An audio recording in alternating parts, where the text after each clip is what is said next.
Every Sunday home game at Petco Park is Kids Fest out at the park, and today on Fox Sports San Diego, it's Kids Day, final game of a 3-game interleague series between the Rangers and the San Diego Padres. Welcome back to Petco Park with Mark Sweeney. I'm Jesse Agler, and I guess it makes a little bit of sense, right, on Kids Day here on Fox Sports San Diego. We're going to have a kid out on the mound. How about Jacob Nix, only 22 years old, making the start today for the Padres? And like with any young guy, you're going to have ups, you're going to have downs. Last couple have been tough. Jesse, you think about it, a year ago he was in Lake Elsinore starting his minor league season, and now he's in the big league level. 22 years old, as you said, and having inconsistencies at the big league level. He's had a very good start against the Seattle Mariners. I think he's going to rely on that. The last 2 starts you can see have not been good, but you have to make adjustments at the big league level, and it's an opportunity for Jacob to do just that. Now, a key today is his pacing. In between pitches, if he indicates and has that pace, I think it's going to be uncomfortable for these Texas Rangers. He has the ability, he has to land that curveball and the changeup. It's going to be pretty important today for Jacob Nix. Time now for Military Take the Field, brought to you by USAA.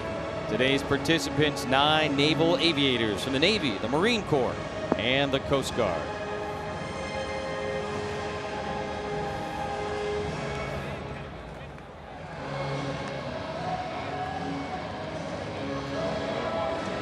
Every Sunday home game here at Petco Park, the Padres honor the United States military. Those fine young men and women will have the opportunity to meet the Padres starters as they head out on the field.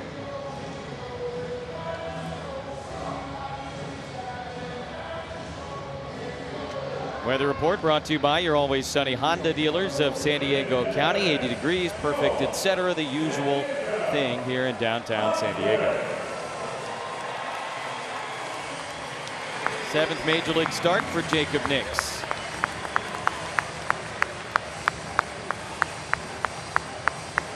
Time now for our Kidcaster, Spencer, to deliver the Rangers lineup, brought to you by your San Diego County Ford dealers.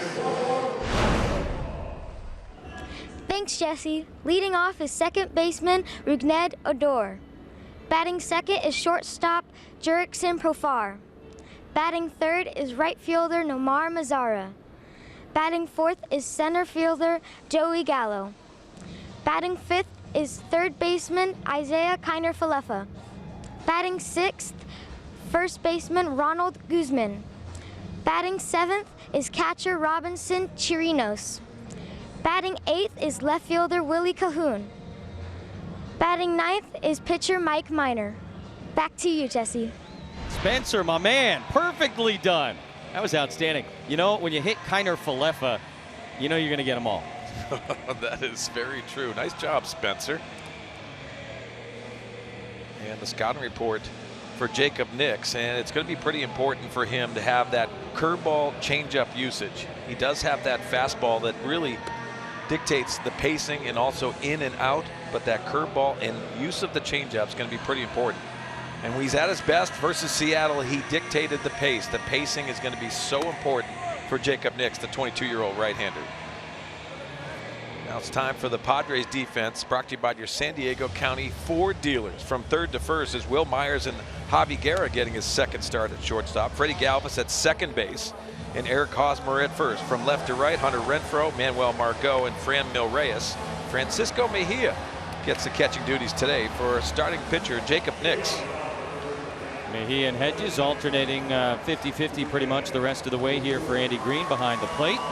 As we take a look at the keys to the game, brought to you by your San Diego Honda dealers. Well, day game kids play during the day. Francisco Mejia, 22 years old. Franmil Reyes, 23. Manuel Margot, the center fielder, 23.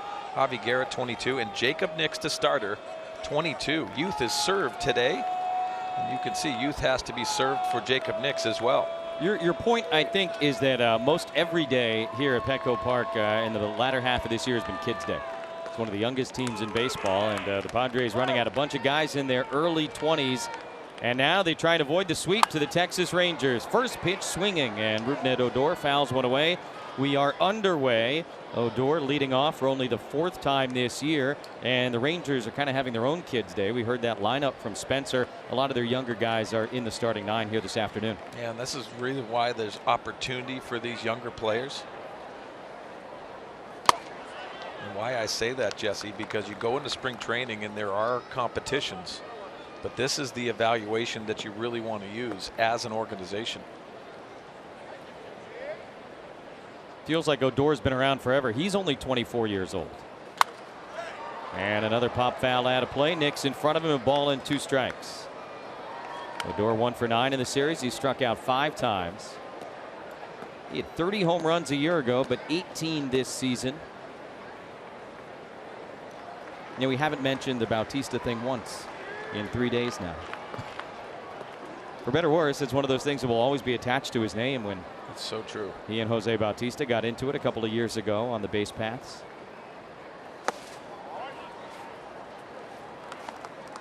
I'm sure he's sick of hearing about it, but we only see the Rangers once every couple of years. Hey, you have those moments that define you. That's exactly what Rougned Odor did. He defined it early in his career. Like Eric Hosmer, like Freddie Galvis, played in 162 games last year. He beats the shift this time. And a leadoff base hit for the Rangers in the top of the 1st inning. They have had a leadoff single now all 3 games of this series. Friday against Erlin, last night against Lauer, and now against Jacob Nix. Now Jacob Nix is going to have to establish that fastball. That's elevated, making it easier for Odor to really work on top of that baseball and beating the shift. You can see him all shifted to the right side. And that's a vacated area and a nice sharp single for Odor. So Nix will go out of the stretch immediately here in the top of the 1st inning. A lot of left-handed bats kind of stacked throughout this lineup for Jeff Bannister this afternoon, including the switch hitter Profar, who takes high. This guy's had a heck of a series, both at the plate and defensively. Profar at shortstop today for the Rangers, but first base the last couple of nights, and he looked like a guy very much at home at first base, particularly in yesterday's game. A couple of very nice defensive moments. You know, Jesse, we're seeing versatility throughout baseball, and usually you see it in the National League, but we're seeing it in American League clubs with Profar being able to be versatile, but just getting your bat in the lineup, but also defending your position. That's what he did at first base, and now in a more comfortable spot at shortstop today. It's funny you say that about the National League style, because I think the Rangers the last couple of years under Jeff Bannister have played the most National League looking brand of baseball in the American League. They bunt more than pretty much everybody else in the AL. Part of that, of course, is personnel. Delino DeShields Jr., one of the best bunters in the league. But they're not afraid to sacrifice, do those kinds of things.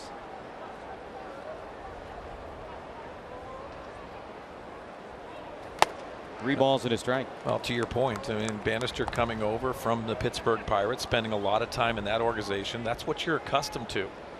Under Clint Hurdle, he was the bench coach, but also understands that there's a different style that you have to come to.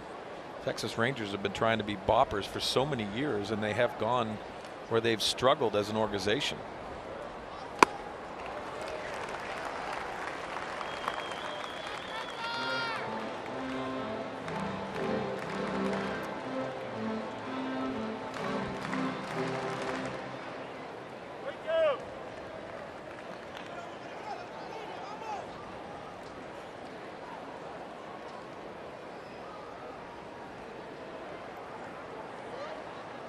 The payoff to Profar is high, ball 4. So the first 2 men are aboard. And all day today we'll be looking at kids photos as part of our Kids Day telecast. Jacob Nix, I mean, he's still a kid, 22, but here he is in a diaper. That was last week, by the way, we took that picture. Oh, man. Somebody sold him out. Yeah. Sharing that photo. I feel you probably didn't come straight from Jacob. It's pretty good. What do you think about the hands there? I'm speechless. At least it was a clean diaper.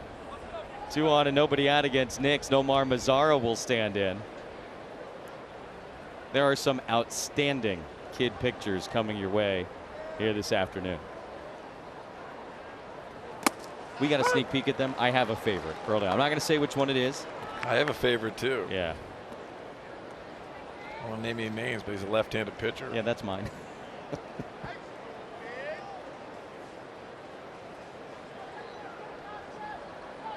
Nick's trying to work himself out of a jam here in the top of the first inning.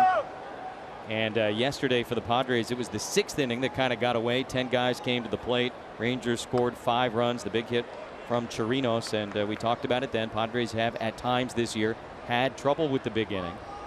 That's what Nix is looking to get around here.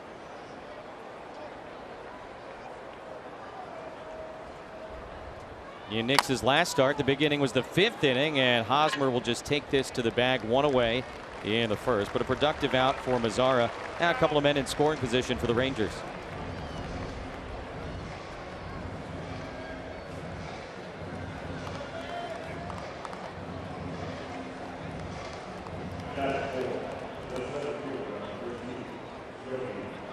So Joey Gallo will stand in. He hit his 37th home run of the season last night. Getting to start in center field here this afternoon. Only the 8th time this season he's done that. Gallo's now homered in back-to-back games. He didn't play the first game of this series. Went deep in Anaheim prior to that. And as the Rangers wrap up this long road trip, Gallo has actually gone deep in all 3 stadiums they've played at. Oakland Coliseum, Angel Stadium, and now here at Petco Park. Let's take a look at StatCast AI, powered by AWS. He is a pull guy. Myers, though, has to stay home over on the left side because of the 2 base runners. Well, pull guy, but also a propensity to strike out. 193 on the season. A lot of Ks, a lot of walks, a lot of home runs. He is Mr. True Outcome. And he's come to grips with that. There's been articles written about Joey Gallo and how he mentally is taking it. It's been challenging for him. He has been a second half hitter the last 2 years, and you see the production spiking, especially the home runs. Struck out once last night, now 3 away from his own franchise record. At one point earlier this season, Gallo was on pace to break the major league record for most strikeouts in a season, which, by the way, is still the Mark Reynolds record from 2009. You would have thought it would have been broken by now, the way guys are striking out. But Mark Reynolds, who jokes now that he was ahead of the curve, still the record holder. Good looking pitch there, and add another one to Joey Gallo's ledger. Nix freezes him, 2 away. He set this pitch up and pitching backwards, and he threw that fastball with 2 strikes just above the zone. Then he lands that curveball at the top of the zone. You're seeing that more in the game of baseball now.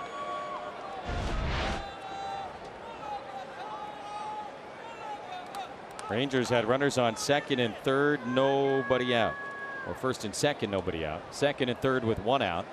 And now an opportunity to get out of it cleanly as Kiner Falefa takes out. Kiner Falefa had a big at bat after Chirinos' bases clearing double last night. He drove in Chirinos, but going the other way. Guy can slash the ball all over the ballpark. You can play all over the ballpark as well. Caught last night, starting at third base this afternoon. Goes back to what you were saying a few moments ago when we were discussing Profar. It's just a different era of baseball where that kind of flexibility is embraced and celebrated, as opposed to maybe a generation ago it was looked down upon if you were a utility guy. You didn't have one true position. Yeah, and I think a lot of people are realizing that that's the reason why Will Myers is getting an opportunity at third base for the Padres. Hit by the pitch. That happened last night a couple of times from Eric Lauer. Now the Rangers with the bases loaded, and Ronald Guzman going to come up against this. Well, not a terrible thing, because you have to throw that ball in. That goes off that left tricep. Kiner Falefa.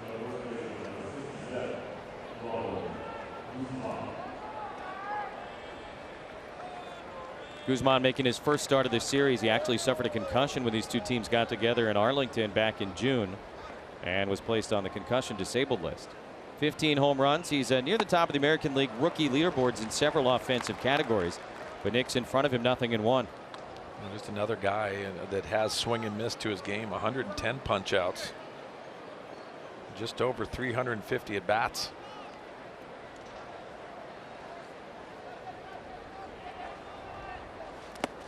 Nice stop behind the dish by Mejia.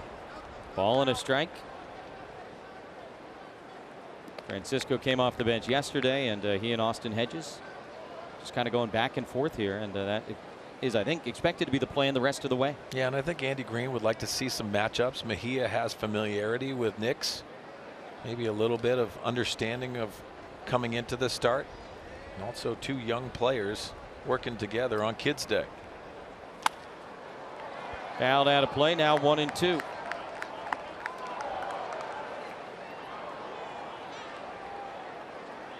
Nick's last start was last Sunday at Cincinnati. Mentioned the fifth inning was his undoing. Joey Votto's 3-run homer ended his day in that fifth. Padres, though, would win the game. Eric Hosmer homered in the ninth after our 7th rain delay of the weekend. Much better this weekend weather-wise. Now 2-2. You know, Jess, you talked about that home run that he gave up against Joey Votto. And Joey Votto's not known for the home run hitting, but it was a 3-1 pitch. Nix doesn't really like to walk guys, and he is throwing strikes. He wants to be aggressive in those situations, let them earn it. But you got to pick your spots. You got to learn that as well, as young pitchers will go through those tough experiences. 2-2 to Guzman in the air, shallow left. Myers going back, and in foul ground, he makes the catch. A scoreless first for Jacob Nix.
Lonnie and Gracie with our Toyota Padres lineup.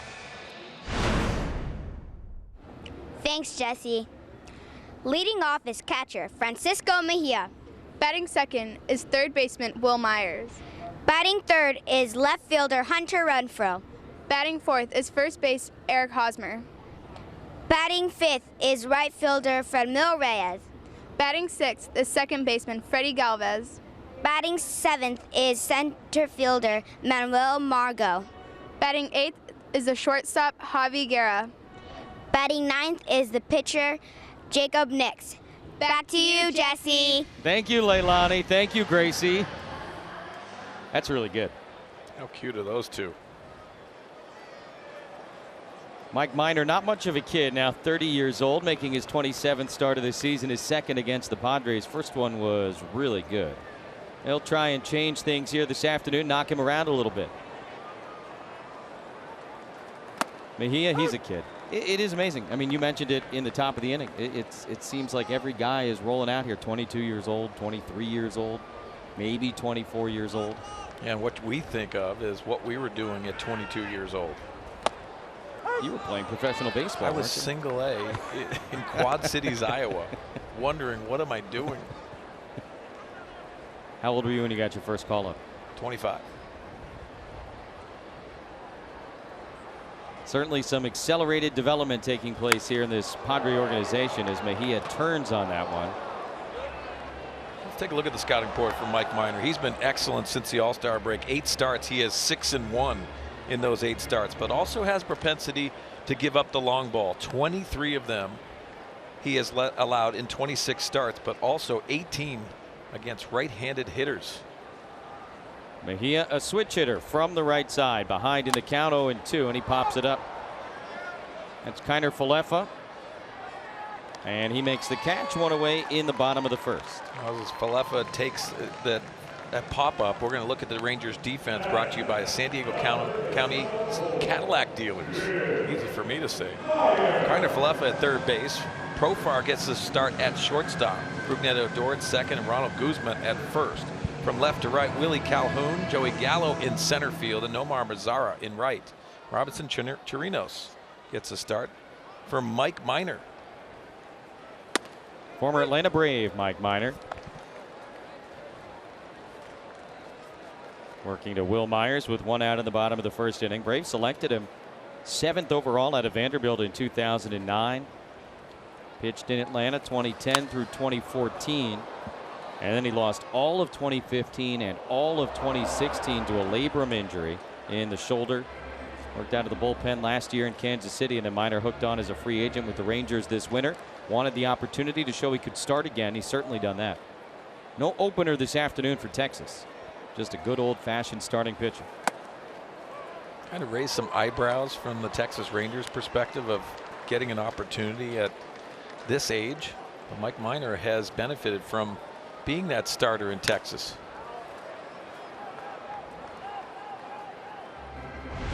Will Myers, as a young Astro, it looks like. No batting gloves.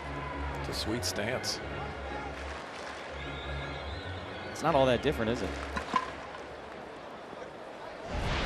Although they pose you in those pictures, so you don't necessarily know how authentic it is.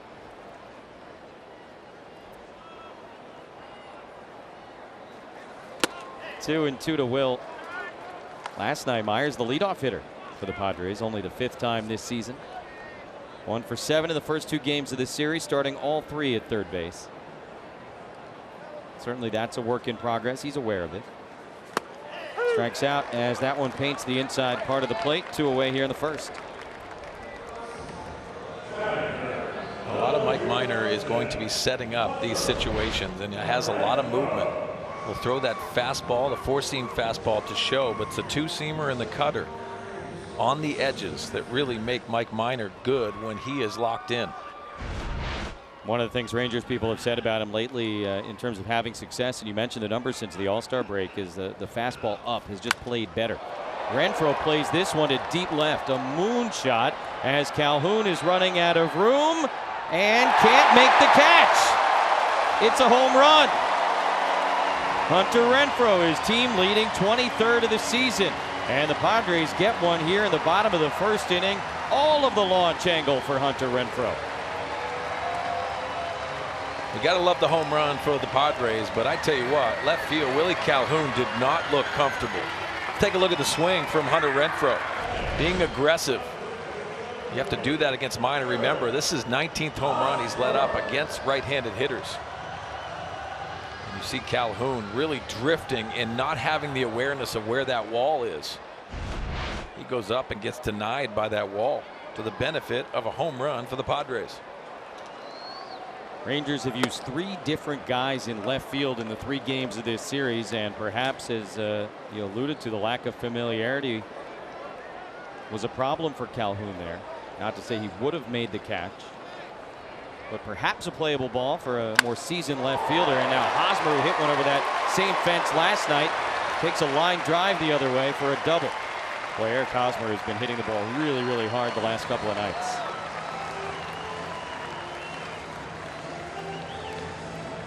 Well, the home run power we have seen, but also the propensity of going the other way. It's a pretty good pitch by Mike Minor. Watch how the balance comes into play. Using that lower half to get that barrel through the baseball, and drills this to left field. Worth reminding you, back on June 27th, Minor took a perfect game into the 7th inning against the Padres. Hosmer broke that up with a 1-out single in the 7th inning. Today they jump on him in the first. The home run by Renfroe. Now Hosmer doubles, and Franmil Reyes is going to look to add on. It's one of those situations too, Jesse, that the left-handers sometimes have those better numbers against left-handed hitting. Not so for Minor. 260 average against left-handed pitching. Left-handed hitters, excuse me.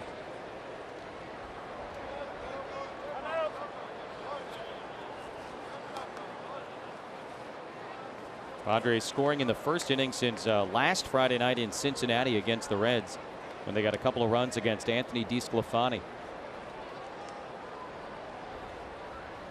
Franmeal's got the 7-game hitting streak. He has hit in 20 of the last 22. One of the longest active hitting streak in baseball right now is only 10 games. Wow. Speaking of Cincinnati, Jose Peraza. Been a big year for home runs and strikeouts, not for hitting streaks.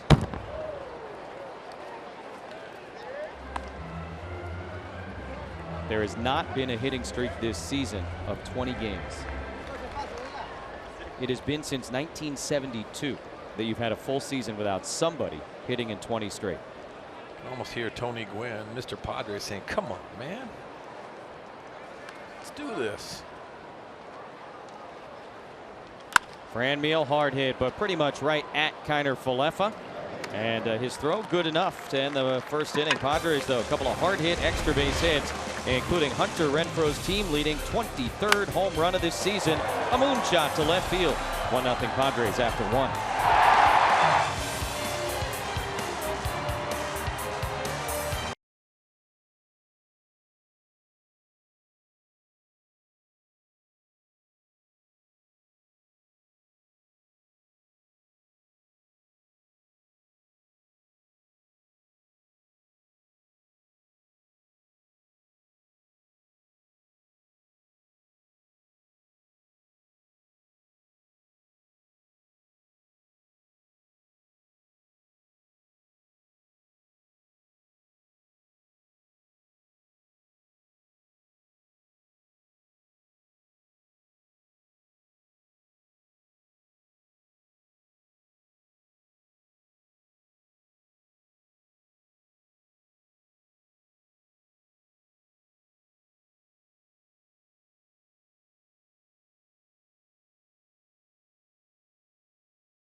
Over 500 are the newest Marines and their drill instructors from Delta Company. First Recruit Training Battalion at MCRD San Diego are here in time now for our Valley View Casino trivia question. All right, Chiron Bob. How many players 21 years or younger have appeared in at least one Major League game this season? Multiple choice today, Sweeney. So we got a 1 in 4 shot. Yeah, those are my better odds. Let me go C. 18. How about you? D. I have no idea. I could go E, all of the above. Sure, absolutely. Why not? Torino's had the big hit last night, and he skies this one to center. Should be routine and playable for Manuel Margot. One away for Jacob Nix here, who had a long first inning and gets a quick first out in the second. Hey, think about Jacob Nix and how that first inning started with that sharp single of Odor and then the walk of Profar. He settled in nicely. That strikeout by Joey Gallo came huge. Let's see if he settles in coming into that second inning.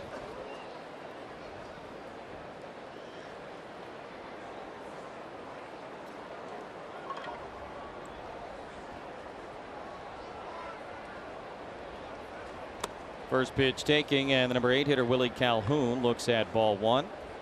Saw him over in left field attempting to track what turned out to be the Renfroe homer last inning. Former Dodger prospect came to the Rangers in the Cole Hamels trade.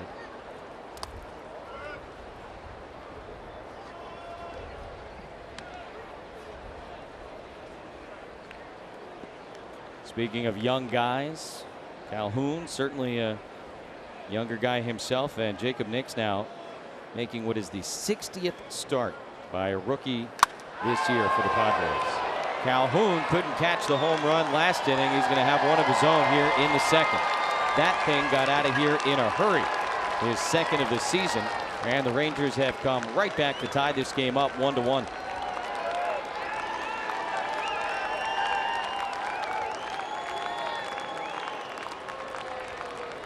Well, Jesse, not known for his defense coming over from the Los Angeles Dodgers, but he is known for that offense. That's a quick bat. Pete Nix to that spot with that fastball in, and as you said, got out in a hurry. Mentioned he came over that big trade. I said Cole Hamels, obviously meant to say you Darvish. Apologies. So 1-1 in the top of the second inning for Mike Minor. Handled the bat capably during his time with the Braves, now taking a plate appearance for the first time in a Ranger uniform.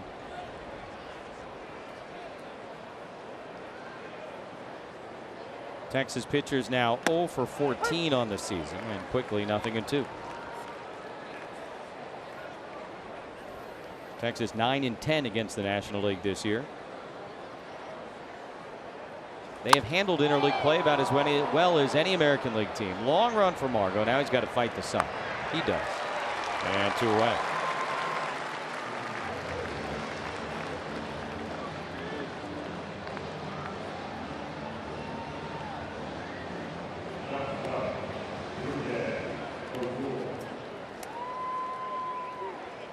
So now top of the order for Rougned Odor.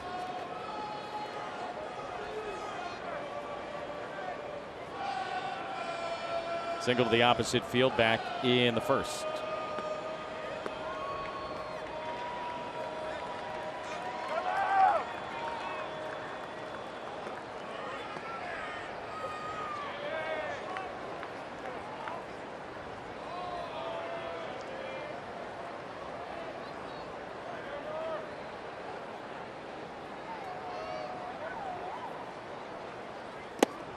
Good curveball for strike one to Odor. You remember back in the first inning, he beat the shift, and for the moment at least, Will Myers is still over there at third base. That could change if they get to 2 strikes. And that has a lot to do with how they're going to attack. Maybe they changed their plan of what they're going to do.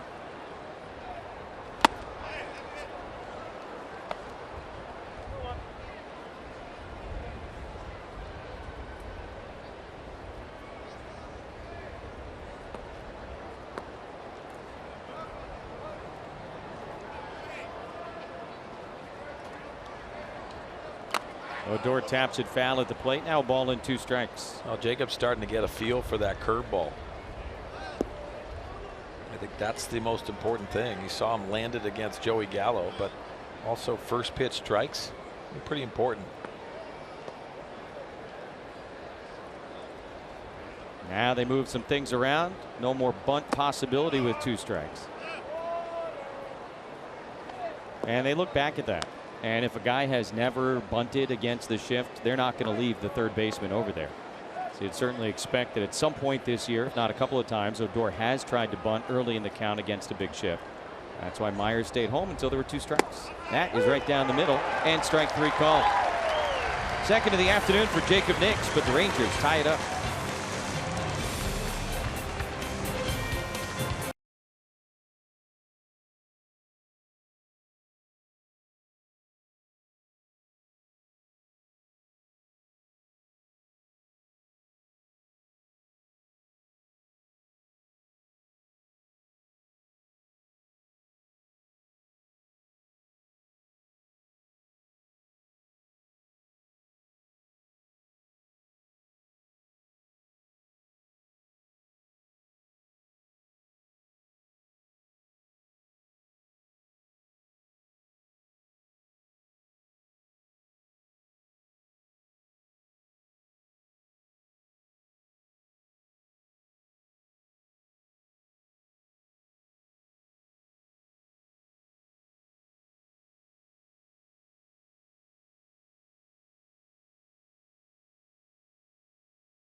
I'll go with Fran Reyes. I think I know if I was a kid and I'm looking at the team, I think he'd be my favorite player. He brings a lot of energy. He's got a lot of swagger, so that's my guy. That's Eric Hosmer talking about who he thinks is the biggest kid on this ball club on Kids Day here at Petco Park, and it's no surprise that he showed Fran Reyes. Obviously, he brings a ton of energy, but also there's been a special connection between Eric Hosmer and Fran, and we saw that there in the post-home run leap. In fact, Hosmer gave all the credit to Fran for bringing that up. So we'll hear from some other players throughout the game of who their favorite kid is on this ball club, guys. Scans, thank you very much. Having some fun on Kids Day here. That didn't look fun for Guzman, but he's able to make the catch. Freddie Galvis out, one away in the second inning. What Hosmer just said about Fran Reyes, Mark, I think is maybe the ultimate compliment to a teammate, right? If I was a kid, he would be my favorite player on this team. Yeah, and you think about it too, and what Fran has created. Not only has he done well on the field, but create a different atmosphere in the clubhouse, and that's a good sign, especially when you think of Eric Hosmer, how much he has taken on as one of those leaders in the clubhouse. You need some youthful excitement, and that's what Fran brings. Manuel Margot now did not see Manny in the game last night. Did have a 3-run homer earlier this year against the Rangers. Came against Cole Hamels. What Fran also brings? A lot of jewelry. He does. When he has that leap that Bob talked about. Yeah, chains everywhere. It's a Mr. T starter kit. Am I dating myself with Mr. T? Maybe a little bit. I also don't know if it's a starter kit. I feel like it's at least the intermediate. He's well beyond the starter kit. Yeah, you're right. He's 6'5", 275 without jewelry, and like 6'5", 285 with the chains on. Certainly hasn't hurt him at the plate. Fun-loving, fun to watch. Another pop-up. This time the catcher Chirinos makes the play. 2 down. All right, Javi Guerra is coming up, another young guy, and we'll answer our Valley View Casino trivia question. We have multiple choice today. How many players 21 years or younger have appeared in at least one Major League game this season? What'd you go with? The last one. B, we were both wrong. It was shocker. 9 position players and 8 pitchers. That is just, this is impossible trivia. He's so happy with himself down there, isn't he? He is. He's laughing as we speak. Maniacally. Garrett, 22 years old, picked up his first Major League hit last night. Kind of an interesting story because it was ruled an error. And he said, yeah, I thought it was a hit, and then I saw it go up as an error. I kind of shrugged. I said, all right, never mind. But good things still happen because the Padres clubhouse staff were all over it. They got the ball just in case the scoring got changed, which of course it did. And they got it to the authenticator who sits right down by the dugout. He put the sticker on it, marked it, and so they got the ball from Javi Guerra's first Major League hit. Great job by the Bat Boys and the clubhouse staff here at Petco. Oh, congratulations to Javi getting that hit. But Him it's too, interesting. Yeah. You think about it, after the game, Andy Green didn't even know the scoring was changed. It was a tough play, and going to Andrus's right, and you could see him coming in, almost a do-or-die play. And you'd like to have that immediately called a hit because it's his first, but it was a hit. It's a good sign. Swing and a miss here. He strikes out at a 1-2-3 second inning for Mike Minor.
Park, and it is Kids Day here at Fox Sports San Diego. We'd like to welcome in 12-year-old Nicholas Schilling. He's going to join us for an inning here in our booth at Petco Park. It's a pretty good view of the ballpark, isn't it, Nicholas? Yeah. Nicholas, you got a great smile, by the way, buddy. Perfect for television. This is going to be fun, man. Let's learn a little bit about Nicholas Schilling. He's a 7th grader from Albert Einstein Academy Middle School. Your favorite Padre player, Travis Jankowski. You like science, huh? Yeah.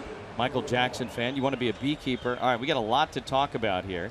You play the violin? Yeah. That's very impressive. What's your favorite song to play on the violin?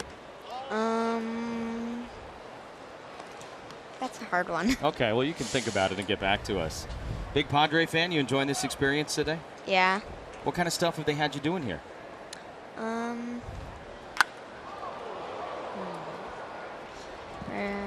They've. Had the opportunity to go around, meet some people. Did you get to go to the production truck and down to the field, anything like that? Yeah, I went down to the field and got this jersey here. Pretty cool. Pretty cool. Got a nice jersey. Nicholas, now when you come to a Padre game, This is Profar out to pretty deep right field. That's our 3rd home run of this game. 2nd by the Rangers. And Texas leads it 2-1. Some series for Jerks and Profar. My goodness. Well said.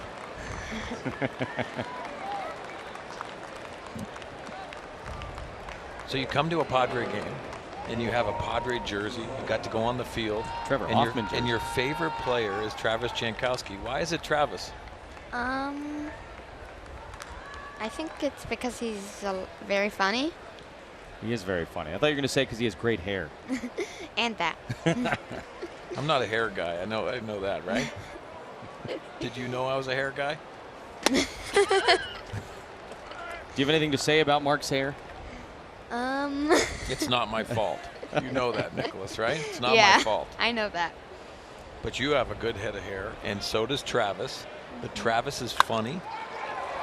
Mazzara shoots it the other way, also pretty well struck, but Hunter Renfroe is there. He makes the catch, and 1 down But in the 3rd. I don't think Travis knows, and I'm going to tell him after this game that you want to be a beekeeper. Tell us why you want to be a beekeeper. I want to be a beekeeper because a wild beehive just like moved in.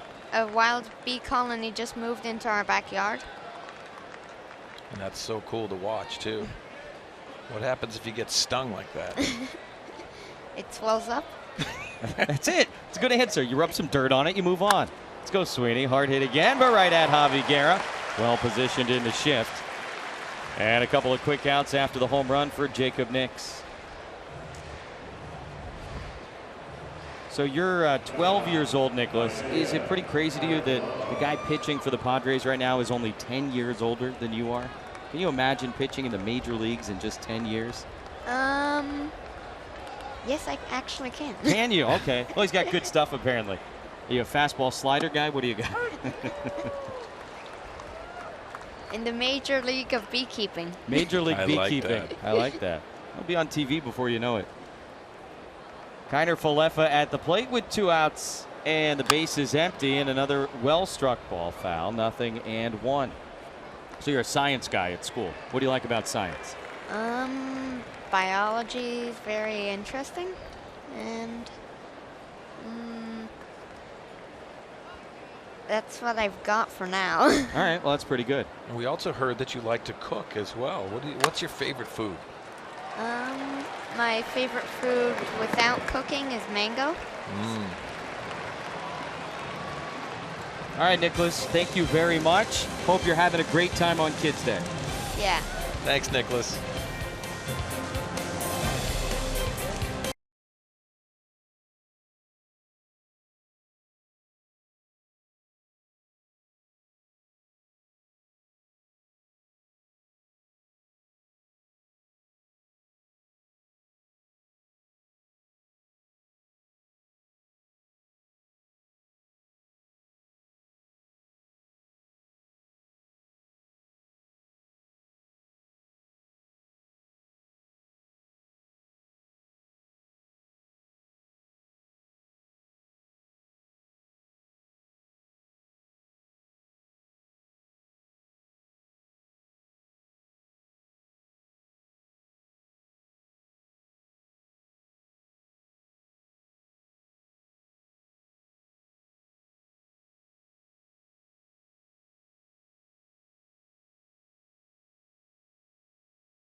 ears.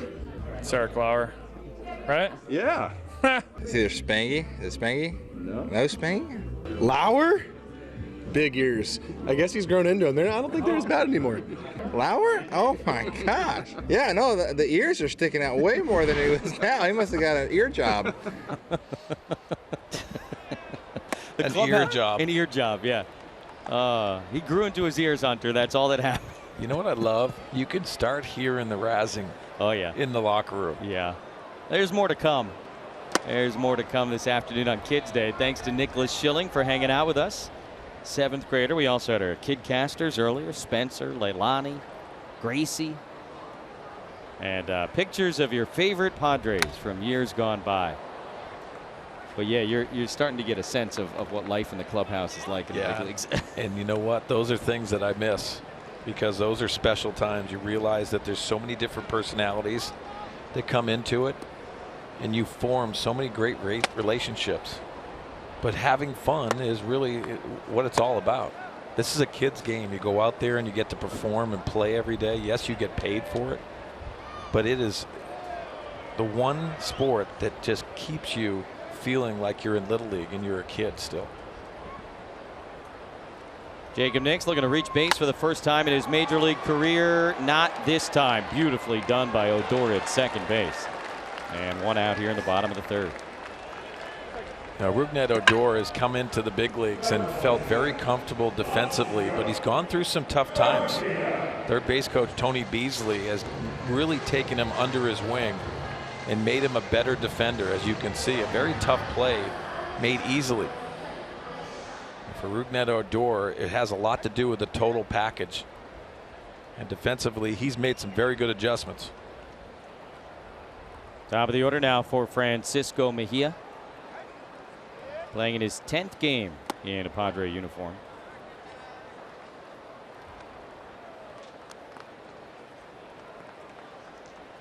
Fouled out to Kiner Falefa at third base.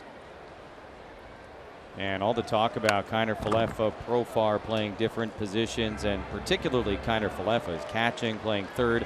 That's one of the things we heard about Francisco Mejia before he showed up here, was that the Indians had kind of experimented with him at third base and some corner outfield positions. Just trying to figure out flexibility and versatility. It'd be very interesting, obviously, to see how that plays out in the long term for the Padres. Well, you made a good point last night, Jesse, and I think Andy Green and the organization know how important it is to get to a guy that has a comfortable situation. Go to his primary position when he's getting an opportunity first in the big leagues. Don't want to have to put too many thoughts in players' minds when they're getting that opportunity. And for now, keep it simple. You know, and going in the offseason, they'll have conversations with Mejia. Everyone knows that if the roster stays the same with this catching position, it's going to be Austin Hedges and Mejia going into spring training. They're going to have to find time for at-bats. And that might be where Mejia becomes more versatile and uses that outfield and possibly even third base. Little broken bat flare, and again, Odor is there. 2 straight for Minor here in the 3rd. And now 6 in a row retired by the Texas left-hander.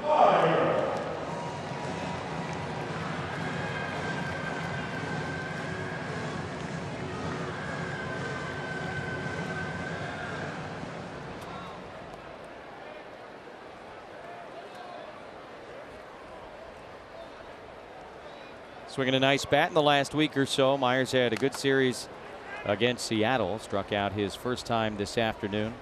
4 for 9 in the 2 games against the Mariners, including the big RBI double that basically won the game on Tuesday night. Padres had a great road trip, long road trip to Arizona, Cincinnati, Seattle. Coming back here, though, and the Rangers have taken the first 2 games of this series.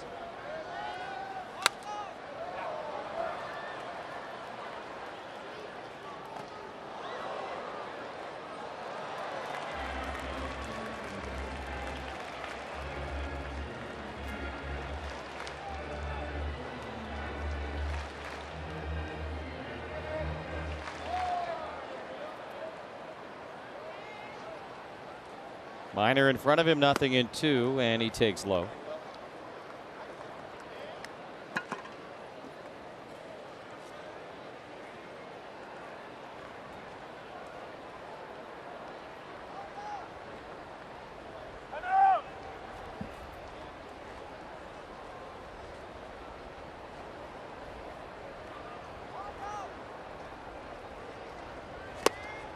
Got him again. Punched him out in the first, does it again here in the third, and a 1-2-3 inning.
As Jacob Nix goes back to work, and time for the Kia Drive to Success on this Kids Day on Fox Sports San Diego, the youngest active major league rosters, and what do you know? Only one in the big leagues with an average age below 27 years old right here in San Diego.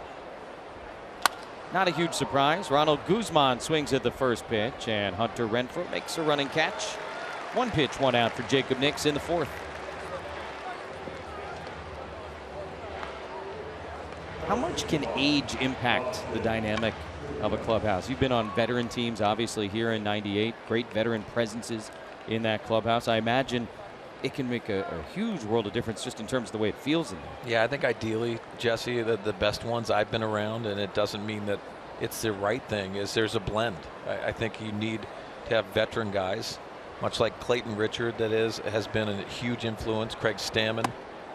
Those are guys that you have to have, and why it sets a precedent for what it's supposed to be like in the clubhouse, and then going out there, putting your work in, developing these younger players. But you rely on a lot of youthful energy, and I think that's a good blend. That's the reason why you want younger players, also veteran guys, and guys that are in their prime. That's when you start looking at these rosters that are very successful.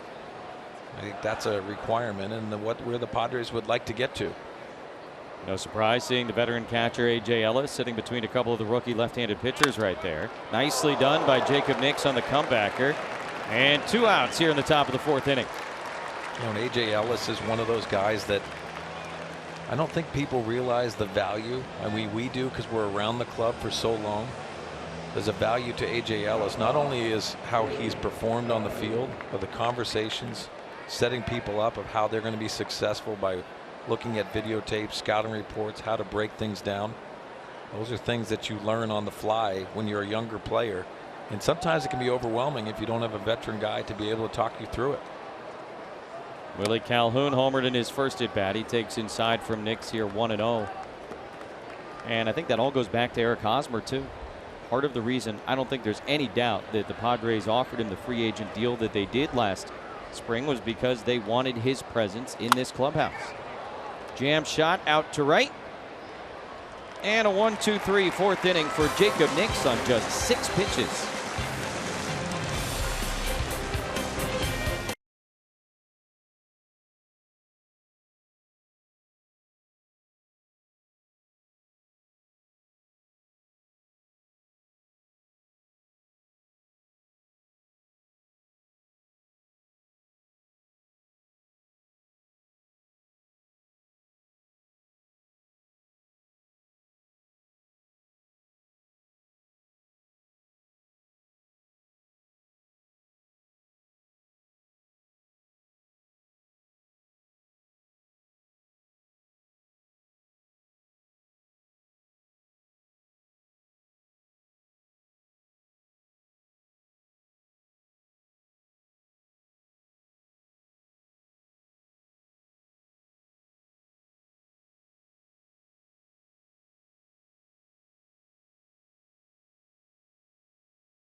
Go was brought to you by Hunter Renfroe. A towering drive back in the first inning.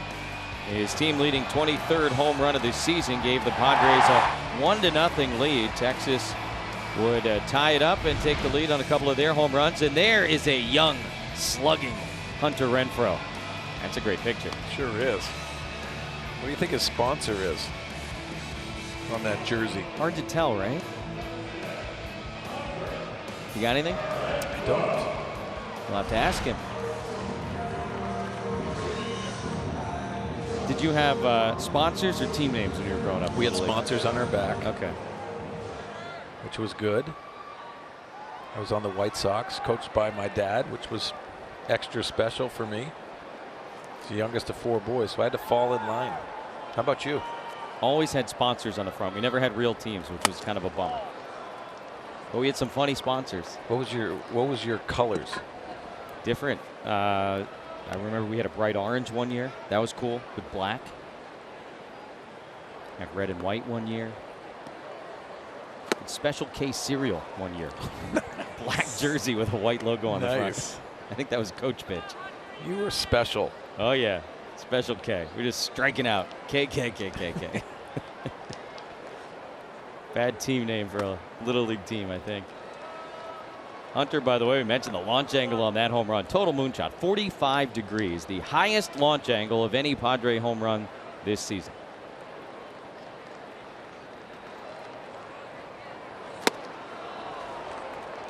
Minor has settled in nicely, though. The home run to Renfroe was immediately followed by a hard hit double by Eric Hosmer.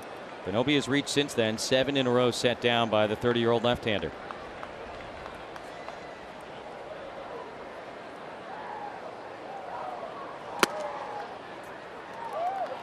Seems like every day at some point we're talking about Hunter Renfroe's approach with 2 strikes. Yeah, and especially with Minor, he likes to set the next pitch up with that 4-seamer. He's gone the 2-seamer to a lot of right-handers. Strikes him out swinging and 1 away here in the 4th. Back-to-back strikeouts for Minor. Let's go downstairs to Bob Scanlon. Bob. Well, guys, it's time for the Coors Banquet Timeless Moment. We're going to get in the time machine and go back to 1998.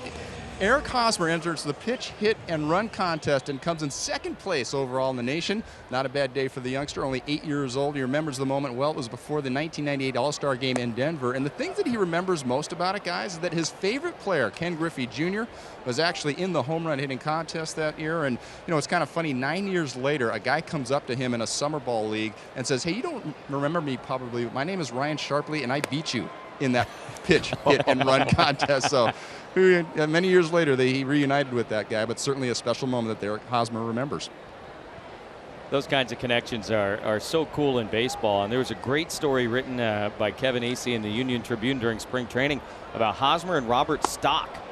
Back-to-back strikeouts now for Minor to start the 4th inning. But when they were like 11 or 12 years old, Stock and Hosmer faced off in a big travel ball tournament. And they were like the 2 starting pitchers in the game. And Stock and his team won. They beat Hosmer, but Eric talked about it. He said at the time everybody was talking about this kid, Robert Stock. Like, I love it. He was the stud in the tournament that everybody was wanting to see. And here you are all these years later. Yeah, Robert Stock has a leg up in the clubhouse. Don't think that's not material that you want to bring up. Anything you have in your back pocket, bring it out. I think they were the 2 starting pitchers in the game, Hosmer and Stock. Franmil has been wonderful. Trying to extend the hitting streak here, grounded out in the 1st inning.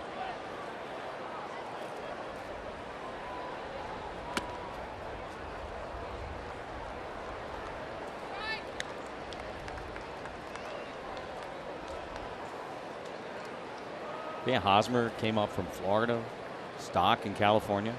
11 years old, 12 years old, went head-to-head. Amazing. 3-0 to Reyes.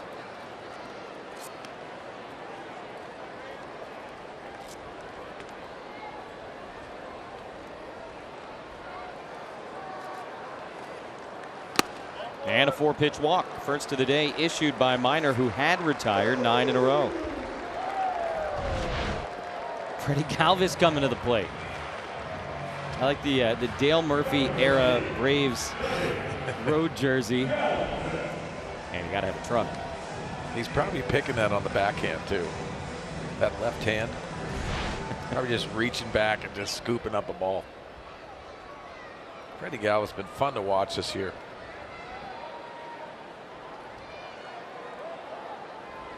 Switch hitter from the right side. Behind 0-1. You know what's so great about it, and the reason why I say this all the time is you start talking to people that have been around Freddie Galvis for so long in the Philadelphia Phillies organization. And Larry Boa said to me, he said, listen, Sweens, if you watch him, he will do things that instinctually are very good at that position that a lot of players don't make. There's a lot of good players out there. They had Franmil leaning, and he is picked off. Andy Green will hold it up just a moment to double check with the replay room, but Reyes had a lot of momentum heading towards second base, and he had to slam on the brakes, try and flop back to the bag. There will be no challenge, and that is how the 4th inning comes to a close. Minor, tricky lefty, has him picked off to end the inning.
Company.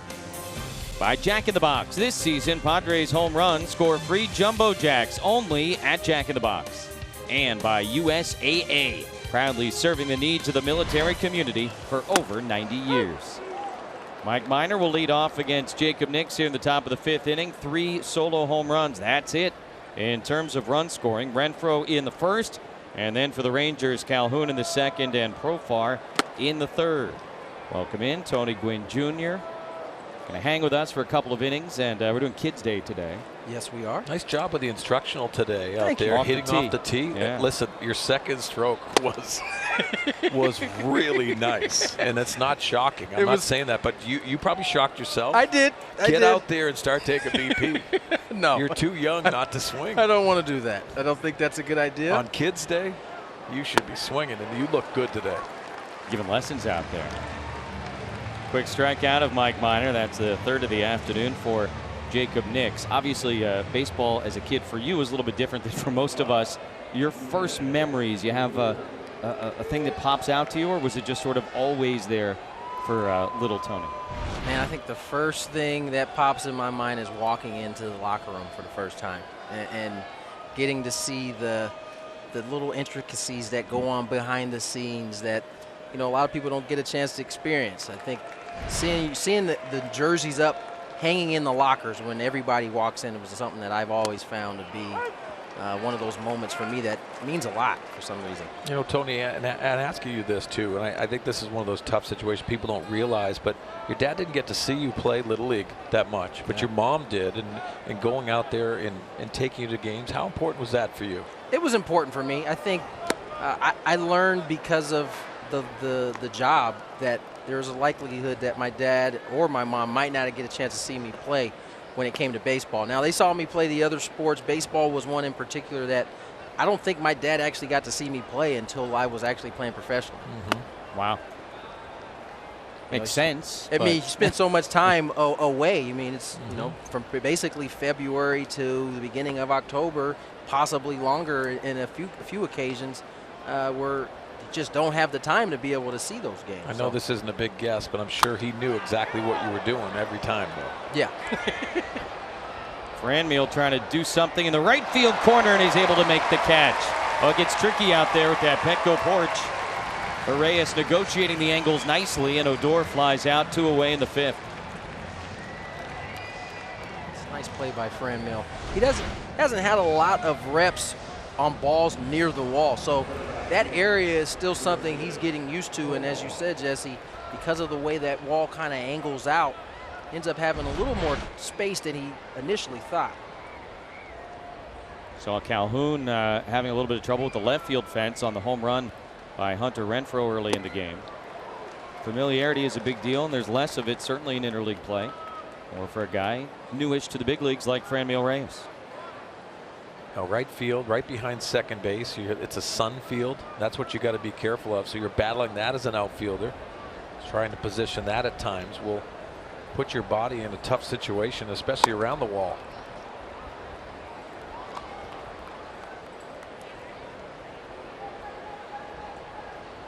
That's why the work before the games becomes so important, because you can simulate some of those things, getting closer to the wall, knowing how many steps it takes you to get there. I think over time, the more Franmil's out there, the more he'll be exposed to those type of things, the better he's going to get. Just the eye test from an amateur like myself, he gets to more than you might think he would based upon kind of the size in the outfield. Pretty well hit, and boy, Profar can leave town as far as I'm concerned. This guy's had an unbelievable series. Going to try and stretch it for 2. Throw from Margot, not going to be able to get him. Oh boy, what a weekend for Jurickson Profar. Homered in the 3rd inning. Scored a run yesterday, had the big night on Friday, and some good defensive play as well. Yeah, both sides he has shown where he can be a very aggressive. And left side, he had the 2-run home run in the first game. But with 2 outs, being able to advance into second base and being aggressive, and a nice slide on the inside part of the bag. Profar picks it up, understands that it's going to be a tough throw for Manuel Margot. And in the scoring position is Profar. That's not just as simple as him getting out the box fast either. He recognized early Margot was having to go to his right, and he had to go a long way, so for Margot to get in position to make a good throw was going to be tough by itself. So Profar hustles his way to a double, heads up baseball. And a 2-out base runner for Texas, Nomar Mazara at the plate. He has grounded out and flown out against Jacob Nix so far. And this one is hit pretty well out to straightaway center. Manuel covers a lot of ground and has just enough space to make the play. 2-out double and a runner left.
That's Kirby.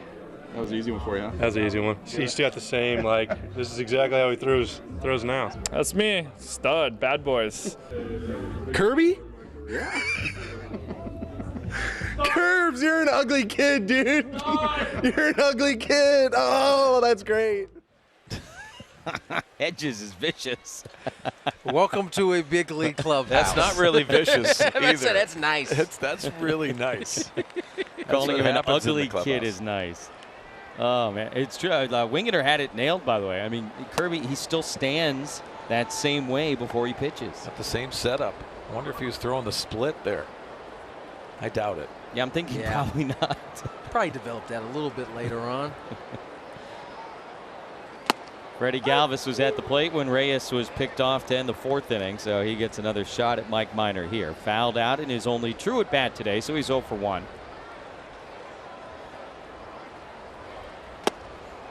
Players love those opportunities, don't they? Oh, they hunt for those opportunities. And here we're pushing Bob Scanlon through the clubhouse with these terrible pictures and a camera. Oh my gosh. You spend so much of the day trying to not give out material. Yes. And on a day like this where your own media is actually pushing the things out there. Yeah. Oh man. Open season. Freddie golfs that one into shallow center. Joey Gallo is there today, and he makes the play for the Rangers. Well, this is the best one we have, I think. And you think about Jesse. And Jesse, I want to ask you, first of all, I know you were a catcher. Yeah. But did you have your hands low like I was that? thinking Were you the locked and same loaded? thing. No, I think that was a posed picture. I don't recall ever standing like that. I think the photographer probably said, hey, put Show your us your hands stance. out. What would your stance I was way be, right? back here. I was way back. You Locked and loaded. look real hitterish right there. I though. was not hitterish, I assure you. Yes, he was. I could catch the ball. I could throw a guy out maybe, but that was about it. Could not hit. The hitting thing kind of evaded you a little bit. I could bunt for a triple.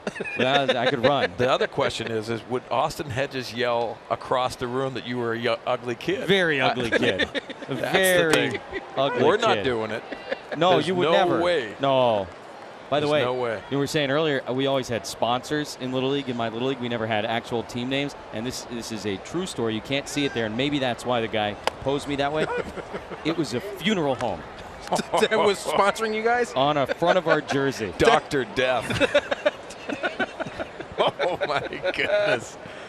Yes. I was an ugly kid, Austin. I'll save you time. Yeah, it was legitimately. We had our sponsor was a funeral home. I wouldn't put yourself down. You were a good-looking kid. I don't know about Seriously, that. I think you were. You like that Fred McGriff hat, though? Yeah, the Fred McGriff hat was sweet.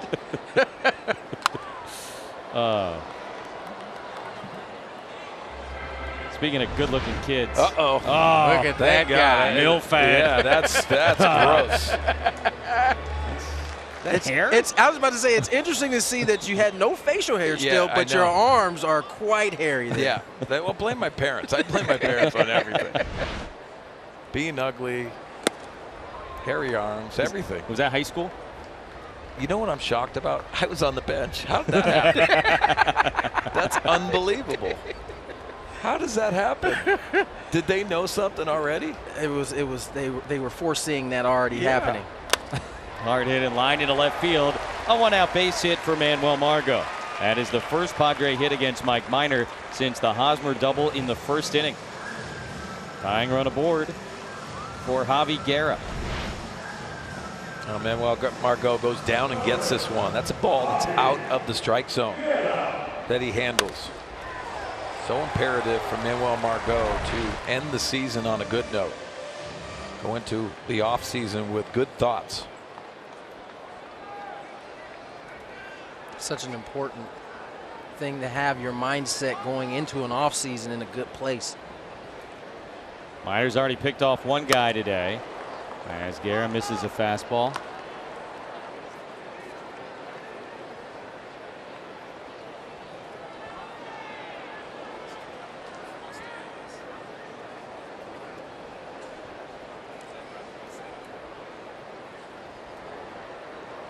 Garrett collected his first major league hit in the game last night.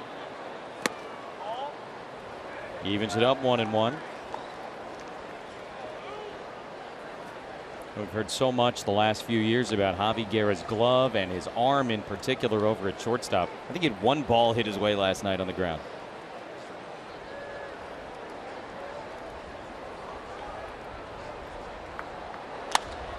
In the air to center.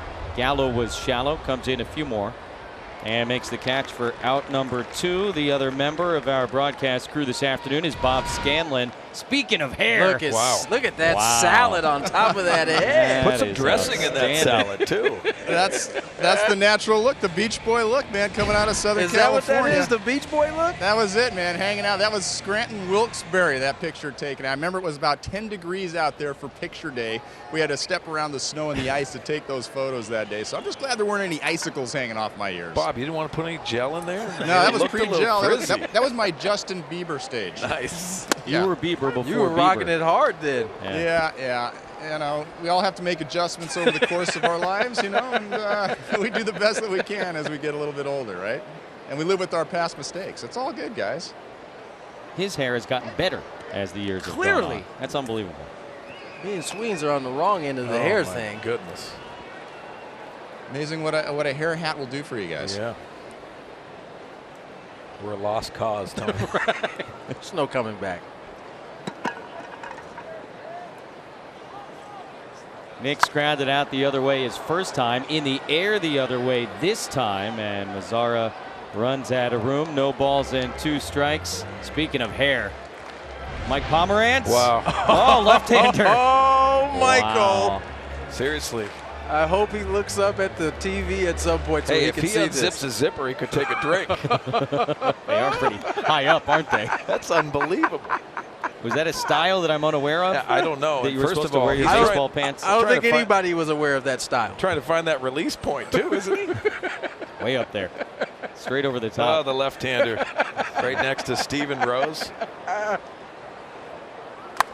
Hey, we get a chance, too. Steven Rose's last game, he's been our pregame producer for all this year, and it's his last game this year. Obviously, coming down to the end, we want to thank him very much. Also, Bonnie Riley, our stage manager, last game as well. They're taking the rest of the season off. Well, thank you to all their work, and especially Jason Lewis today, doing all these pictures and getting Kids Day squared away for us. 1 out single for Margot, but he's stranded, and we go to the 6th.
Kidding me?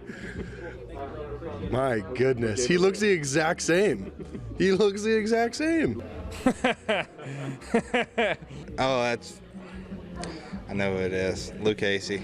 What gave it away? The ugly mug. Oh, Joey, that's classic. That's a good picture of him. We need to blow that up. I don't know that I've ever seen a little kid look exactly the same however many years later. That's unbelievable. Yeah, he had deception in his delivery there, too. Unbelievable.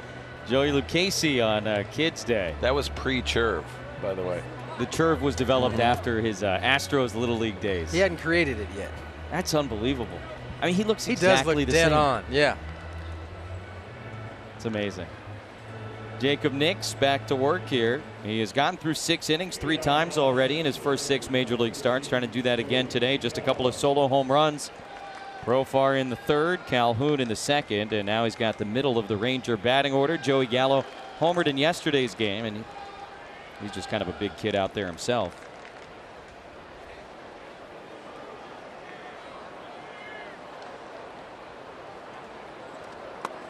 Curveball missing. He certainly seemed to have the feel for that pitch for a couple of innings, and very effective today, Jacob Nix. He has. He's done a good job. Again, not high-end strikeout total by any means, but pitching to contact. Gallo hard hit, and that's a fair ball into the right field corner. Franmil plays the carom very nicely, but Gallo's going to make it to second base with ease. A leadoff double for the Rangers here in the 6th inning. I see a fastball, missed location. This ball ends up right down the middle. Gallo with that big, powerful swing lines this ball down the right field line. Gives the Rangers a leadoff double. Yeah, pretty fortunate that stays in the building.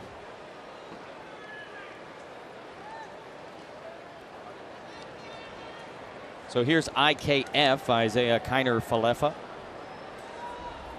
He will wait on Jacob Nix's 70th pitch of the afternoon.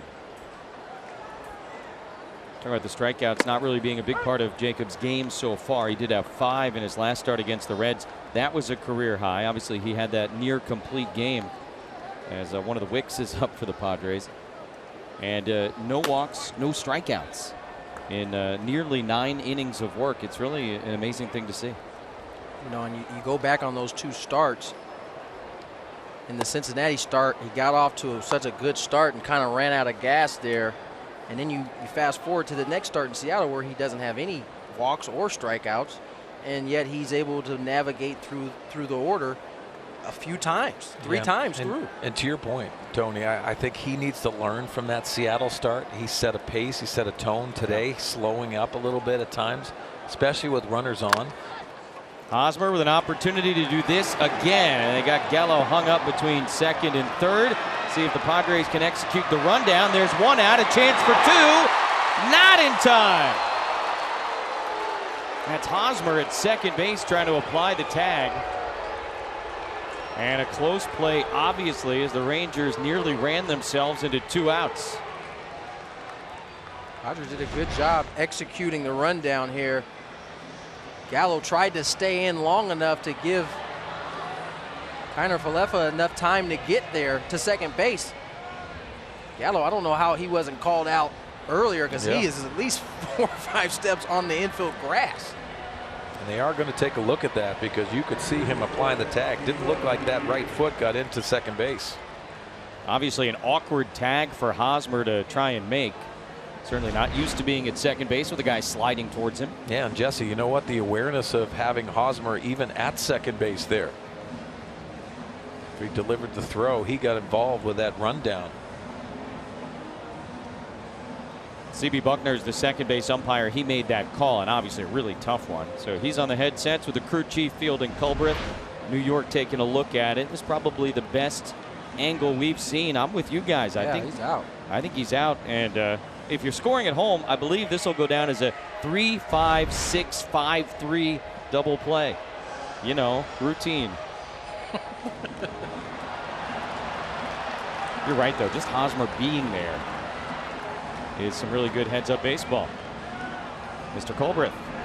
It's a double play. Wow.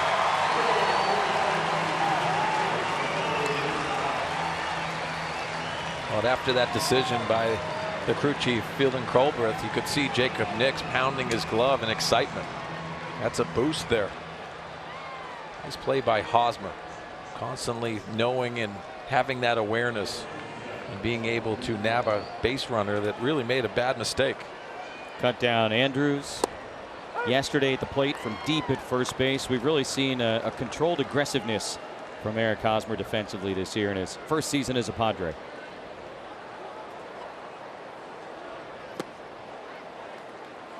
That should be a note to base runners out there watching. A runner on second base, just because the ball's hit to the right side of the field doesn't mean you have to go to third base at that point. Eric Hosmer's playing in even with the bag. You might as well consider that playing in. And once he catches that ball off the hop, off the first hop, there's really there's really nobody that's going to go from second to third. Even your elite speedsters aren't going to get there.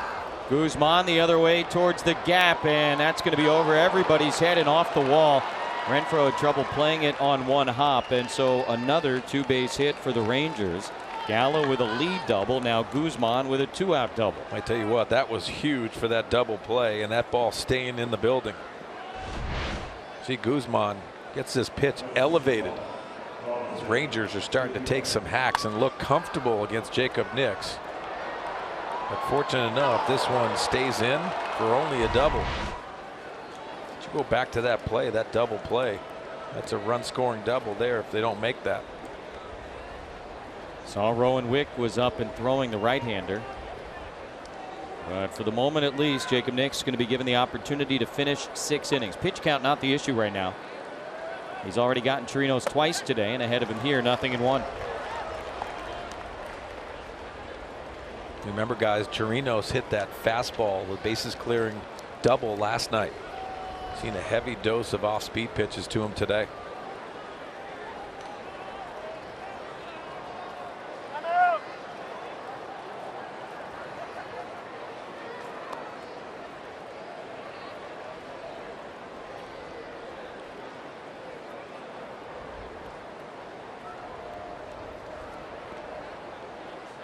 Chirinos has flown out, hit a comebacker his last time, and now a foul ball at third base puts him behind 0-2. Doesn't mean you can't throw the fastball, especially how he is set up right now, 0-2. That fastball has to be located in the right spot. See if they elevate one, try to change that eye level.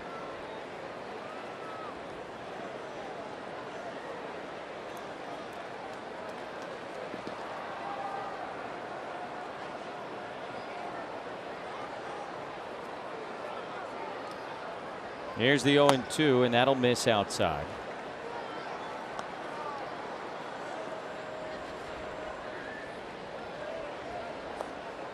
Very efficient couple of innings, and really outside of the first, above average for Jacob Nix.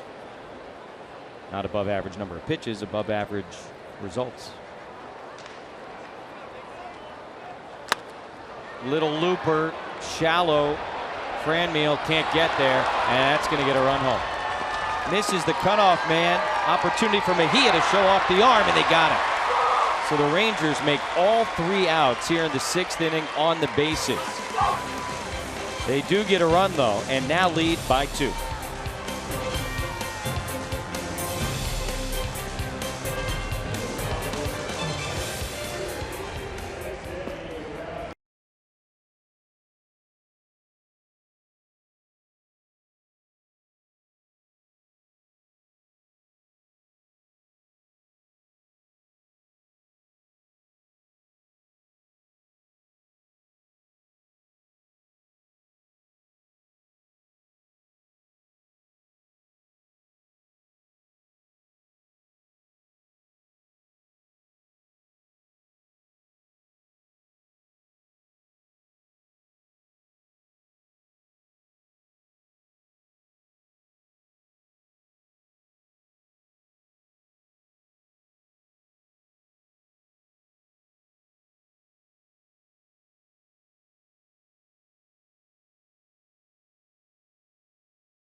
Built for baseball, built for the long ball. That is a grand slam and his major league leading 43rd home run of the season. That'll be the final score. Tampa Bay beats Oakland 5-4. A's not in a position where they want to be losing many ball games right now, but another unbelievable year at the plate for Chris Davis. Yeah, Chris Davis has shown tremendously here in Oakland. Really been a catalyst for that team this year from an offensive standpoint. The whole team, though, has just been a surprise this year. Yeah, 3 straight years with 40 or more home runs for Chris Davis with a K. With a K. Top of the order for the Padres, down by a pair of runs here in the bottom of the 6th inning. Mejia to be followed by Myers and Renfroe against the starter Mike Minor. Padres have not played a game in which both starting pitchers got through 6 innings in 2 weeks. Mejia swings at the first one and sends it out of play. No balls and a strike. It was exactly 2 Sundays ago against the Rockies here at Petco Park. Kyle Freeland and this guy, Jacob Nix, each went 6. You know, guys, we watched Mike Minor today, and what he is doing, you have to pick a side of the plate because he is going back and forth, really trying to make it challenging for these Padre hitters. This is the adjustment phase throughout the game where you get a couple of bats. Now you have to start making those adjustments. You can't just go into swing mode. Mike Minor is going to make it easy and very tough on the hitters, but easy for him. Mejia starting 2 of these 3 games against the Rangers. Did have a hit on Friday night and strikes out here. He's 0 for 3. That's number 7 for Mike Minor. 1 down in the bottom of the 6th. Manage your dream team in franchise mode. Plus, get weekly stats, roster updates, and more. RBI Baseball 18 is available now. Learn more at RBI.com. Rated E for everyone.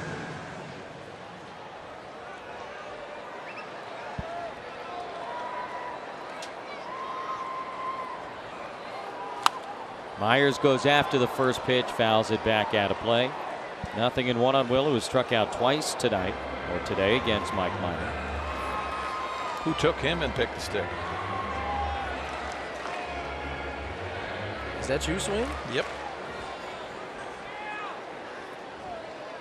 We always hear what people do well and pick the stick on our broadcast. He's got at least 1 more at bat after this one.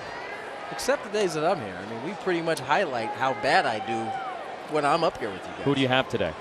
Today I'm doing good. I got 100 today. Well, you go. You got the only oh, shocker. points of the day so far. Someone tell you your arm's getting longer because you pat yourself on the back. I did feel like my arm got a little bit longer. You see how he set that up, by the way? He goes, everybody always talks about me. And, Oh, who do you have? The guy who hit a home run. Very slick. I see your game. I see your game. Broken bat, slowly to third. Kiner Falefa. Nice play, 2 away. We talked about it a little bit 2 nights ago. The emergence of catchers that can play multiple positions.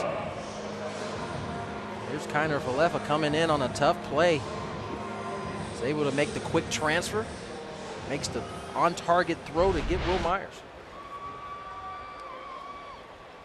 Nice series for Kiner Falefa. Nice day for Hunter Renfroe. Tony has him in pick the stick if you haven't heard. I haven't heard that. This one's also well hit. Left center. But caught. Joey Gallo gets there. And the 6th inning is done.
like dingers.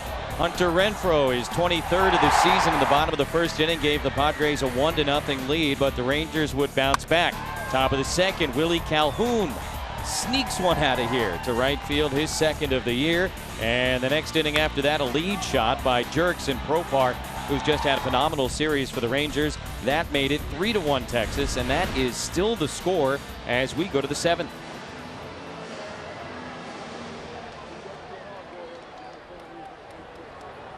Starting pitchers have both gone 6, but the day now done for Jacob Nix, who allowed 3 runs on 7 hits. Rowan Wick, the right-handed Wick, takes over for the Padres, and he faces number 8 batter Willie Calhoun.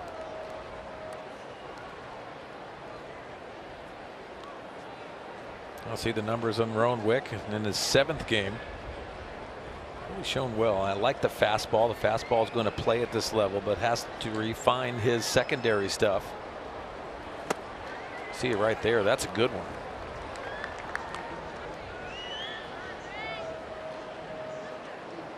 Friday night we saw Brad Wick, who's a left-hander, make his major league debut.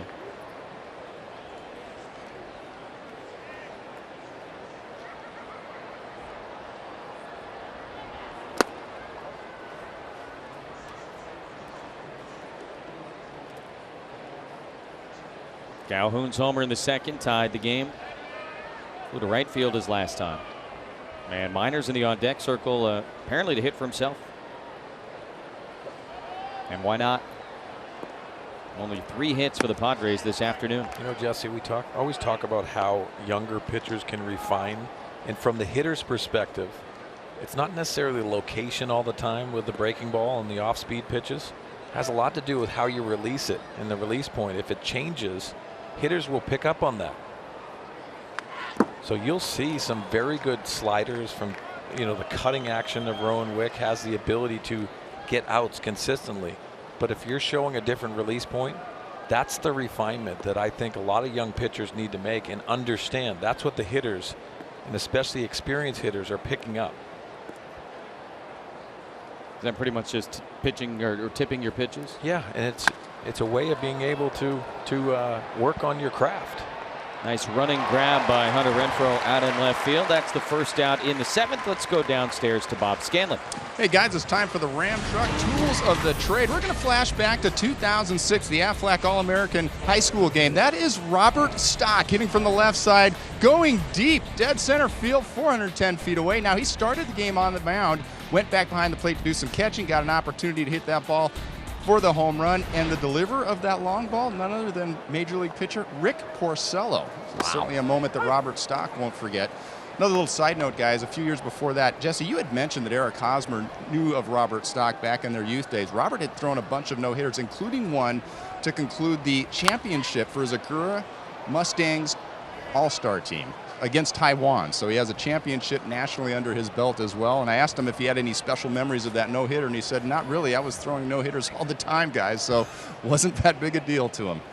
Unbelievable.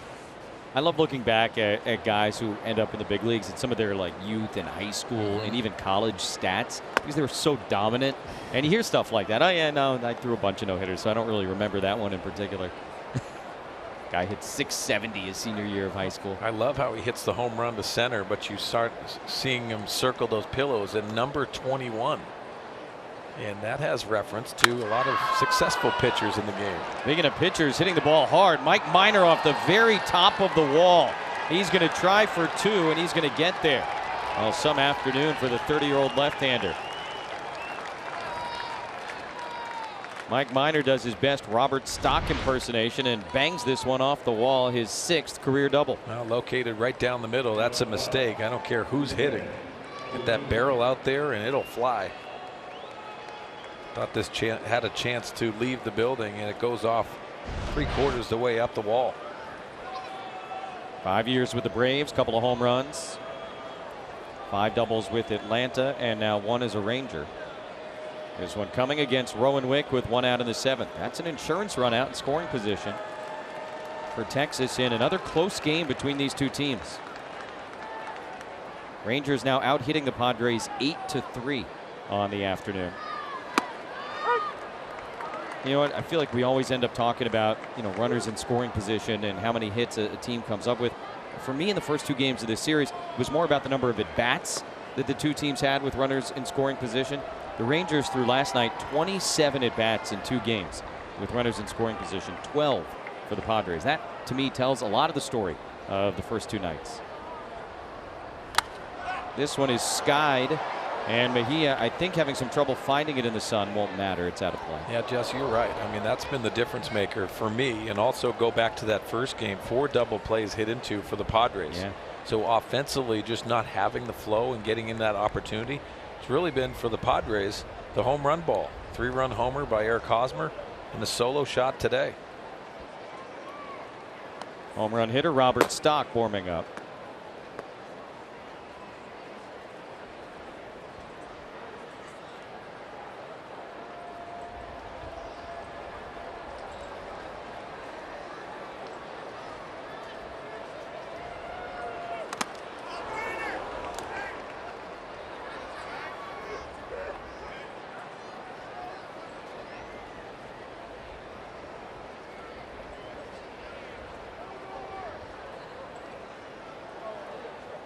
Odor single to lead off the game against Jacob Nix. Since then, a strikeout and a flyout. He's got his starting pitcher, Mike Minor, out in scoring position. Just had the first hit by a Rangers pitcher in 2018.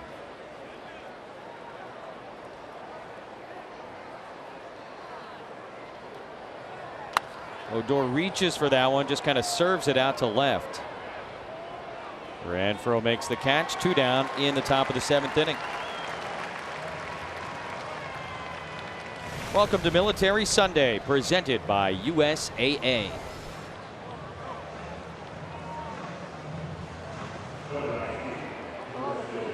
Rowan Wick had a nice job against Odor with runners in scoring position, being able to show that slider early, but also the different breaking ball and a curveball to finish him off with that lazy fly ball to left.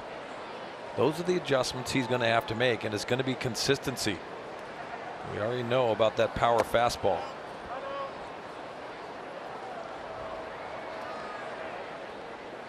Profar's home run back in the 3rd inning put them in front 2-1. He had the hustle double in his last at bat. Walked his first time up. Continues to wear out the Padres here this weekend.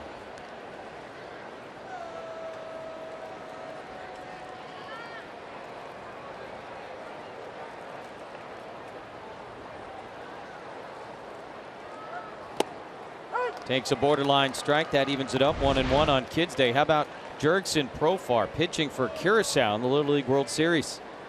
They won it all in 2004. Went to the finals again in 2005. He was a part of both of those teams.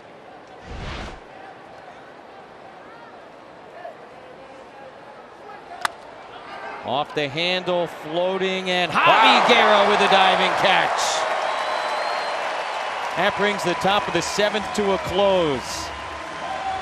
Will Myers was going back. He got out of the way and let Javi Guerra do his thing. What a play by the rookie shortstop.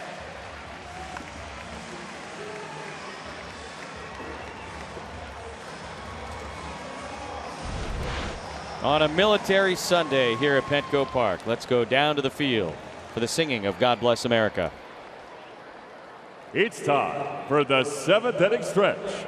Before we sing Take Me Out to the Ball Game here on Military Sunday, please stand and welcome Sergeant Chip Cordeman from the 3rd Marine Aircraft Wing, MCAS Miramar. Please sing along as he presents God Bless America. God bless America, land that I love. Stand beside her and guide her through the night with the light from above. From the mountains to the prairies to the oceans wide with foam. God bless America, my home sweet home. God bless America, my home sweet home.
Mike Minor continues to work here in the bottom of the 7th inning.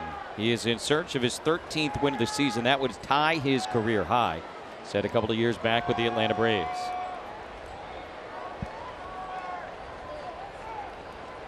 Hosmer to lead off. Eric doubled against him back in the 1st inning. Padres have only 3 hits. 2 of them came back-to-back in the 1st. The Renfroe homer and the Hosmer double. The only other hit, a 1-out single by Margot in the 5th inning. Little tapper out in front of the plate. Routine for Chirinos, and just like that, Minor's got his first out in the 7th. Kids Day, go to the far right to see Eric Hosmer with his dad and his brother. Where's the shades? Needed them, right? Cooper City. I mean, isn't there any hand-me-downs? I say that because I was the youngest of 4 boys. I got a lot of good loot being handed down to me. Eric Hosmer didn't get any glasses in that picture. Franmil Reyes with 1 out here in the 7th. That walk in the 4th inning, the only one issued by Mike Minor this afternoon. What has made him so effective so far today? You know, in and out and being able to maneuver the baseball. There's been a cutting action to his fastball along with the 4-seamer. But he's set up hitters and had some weak contact today, primarily for the whole game. Well, only a couple guys have squared him up. Snuck in 7 strikeouts to go with it as well. Never been a huge strikeout guy. Most he's had in a game this season is 9.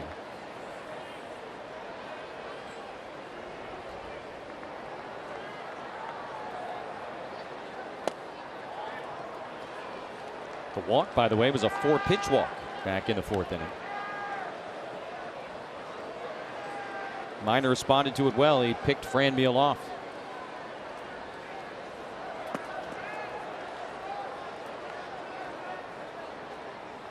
Hard hit and over the shift into center field for a base hit. Odor was well positioned, but Reyes hit it too hard for him to be able to make a play. And that is hit number 4 on the afternoon for San Diego. Well, that's the Padres needed, and a nice smash on a mistake by Minor. Haven't been too many of them. That's middle in, but a nice short stroke by Franmil Reyes. Even see the power on the line drive.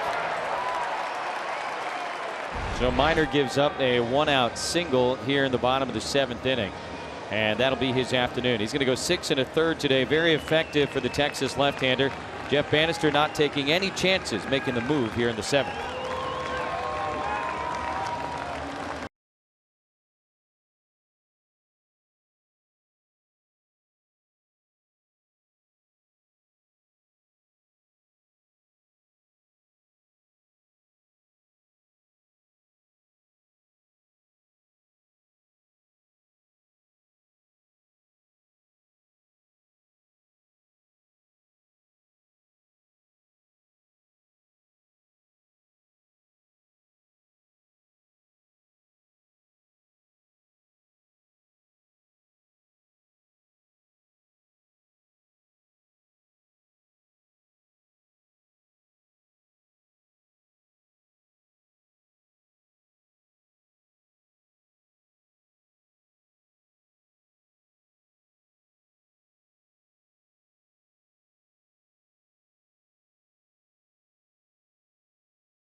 Is that stock?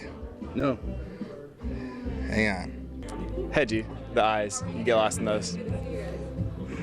That's hedgy. Yeah. That's hedgy. I can see it. Oh, that's a stud right there. Look at that. Man. Some things never change. The always modest Austin Hedges. Did Robert Stock say you get lost in the eyes? Did I hear that correctly? Well, how can you not? He's swooning. It's too good. You can see it, though. Well, that was a dead ringer. Not as much as Lucchese.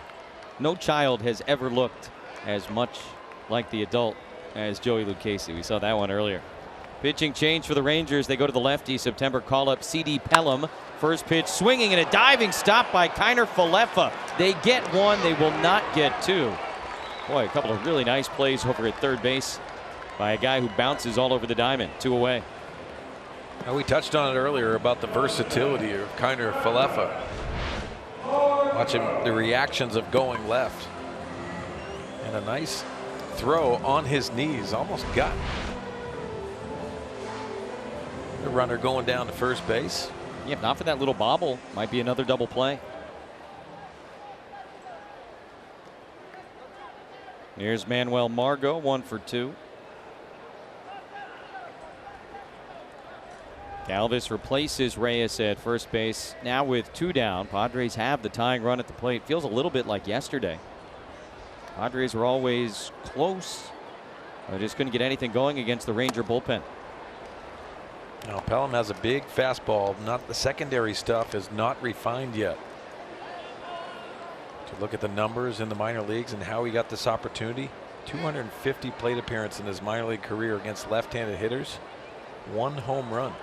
Wow. He's dominated left-handed hitting. Margot strokes that one into left center field. Calhoun's not going to get there, and we're off to the races here at Petco Park.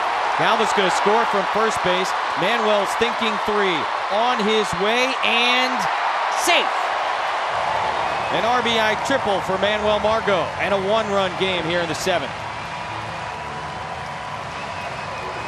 Very close at third. There was a slight hesitation for Margot going around second base. Now, first off, you got to love the swing of Manuel Margot slashing, and he's handled the ball down in the strike zone very well today. Slashes this into the gap, and Freddie Galvis is off and running. There's the hesitation. And with the head-first slide just getting in ahead of the tag of Kiner Falefa. Always fun to watch Margot run. Left-handed hitting Javi Guerra was scheduled to bat. Pinch hitter Austin Hedges, a right-handed hitter, was introduced, and now Jeff Bannister going back to the mound, likely to make another change. He pats Pelham on the back. Padres have the tying run 90 feet away.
Casino, opening in 2019, is Saquon's brand new 300-room resort and hotel.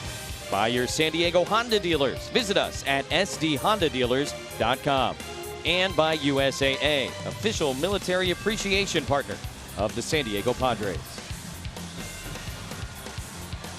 Kids run the bases after every Sunday home game here at Petco Park.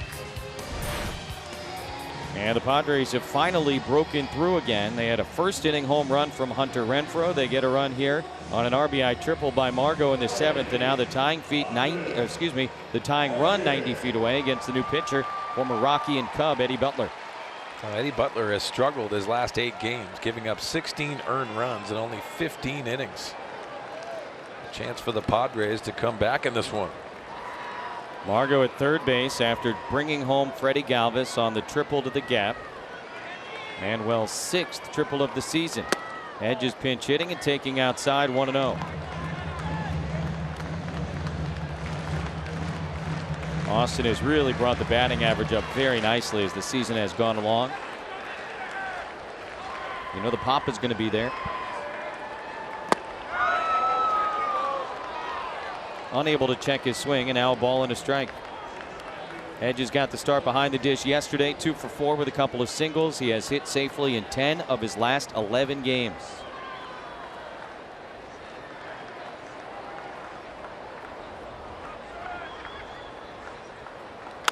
Little tapper back to the mound. Butler's got it. Long underhand toss is there, and the inning comes to a close. Padres get a run on a couple of hits. Manuel Margot with the most exciting play in baseball. The triple to the gap. That gets the Padres to within 1 here as we go to the 8th at Petco Park.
Stink on ice, and they have Jacob deGrom, probably the best pitcher, clearly one of the best pitchers in all of baseball, dealing again today, strikes out 12, and the Mets still find a way to lose. Right. I mean, this is probably one of his worst starts. He gives up 3 runs early, gives up nothing else the rest of the way, goes 7 innings. And this has really much been the story for him all season long. He goes out, he pitches really well, and gets nothing in return for it. He win the Cy Young, or you go to Nola or Scherzer? Listen, it's one of those type of years this year where he's had such an extraordinary year where I think he has a really good shot of winning the Cy Young. So you are squarely on the fence. That's what I like. Tony and I working on Padres Live, the post-game show. It'll be brought to you by Cox. Guys, when we see you after the final out, we've got a kitty sit-down interview with Robert Stock, so don't miss that. Thank you much. Looking forward to it. Nomar Mazara leads off against Craig Stammen. I'll ask you the Jacob deGrom question. Did the lack of wins bother you? It doesn't bother me because it's a year where I think the Cy Young is going to be a guy that's not going to be in the playoffs. It's 3 guys, and Aaron Nola has dropped off a little bit because he's gone through struggles. I think Jacob deGrom is the fan favorite because of the really bad record by the New York Mets, but the dominance, and he's also helped himself. It's Max Scherzer and Jacob deGrom, in my opinion. And I think it's kind of one of those scenarios that you think of Max Scherzer, it's almost like a Mike Trout. You expect him to be where he's supposed to be because he's won back-to-back Cy Youngs. I think Jacob deGrom gets it this year. I agree. I think it'd be criminal if people didn't vote for him because of the win-loss record. And obviously Scherzer is all-world as well. Can't go wrong with either one of those guys, but I would hate to see in 2018 deGrom being punished just because, as Mike said, what were his exact words? The Mets stink on ice. Well, I'll tell you this, if they're going to split some votes, I wouldn't be surprised if it was co-Cy Youngs, and that has happened. But it's rare, and I think that's one of those scenarios that both of them have been dominant on teams that have really struggled this year. I thought there were no ties in baseball. Good little piece of trivia from Mark Sweeney. Nice job by Stammen taking care of Nomar Mazari. Strikes out the first guy that he sees. Padres have 6 outs to play with and trail by a run here in the 8th.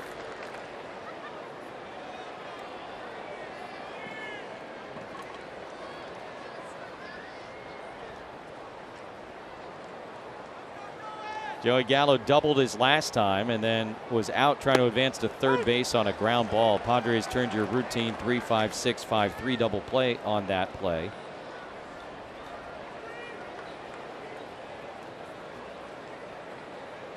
Had the home run last night. Started in left field in that game, center field here this afternoon. Only a handful of starts in center this season for Gallo. Taps this one foul at the plate. And when he was in left field, of course, Eric Hosmer hit that opposite field home run that just got over the fence. Now watch Joey Gallo. We know Hosmer homers. We've seen this highlight. It's a wonderful swing by Eric and a great result for the Padres. Somebody in those seats left their popcorn out, and Gallo just helped himself. You get hungry while you play it, especially going after and trying to track those balls down. Just a big kid at heart on Kids Day. Back-to-back strikeouts for Craig Stammen. What are your feelings on stranger food? I'm not a big fan. No. But I know Prince Fielder also did that as a player. I mean, you got to be creative. I'm waiting to get back to the dugout. You don't I'll have like some seeds. I'll go into the clubhouse if I'm really hungry. Power bar, something like that. I'm not taking some stranger's food. But there was no one out there. Doesn't matter. It belonged to somebody else. They had their grubby hands in it. Maybe it was a freshly packed popcorn. I mean, it was fine. Maybe it wasn't even touched. You think he was keeping that close of an eye on it? Nope. Peeking over. You think he was hungry? Yeah, I'm not big on strangers' food. But hey, more power to Joey Gallo. I like how you work that.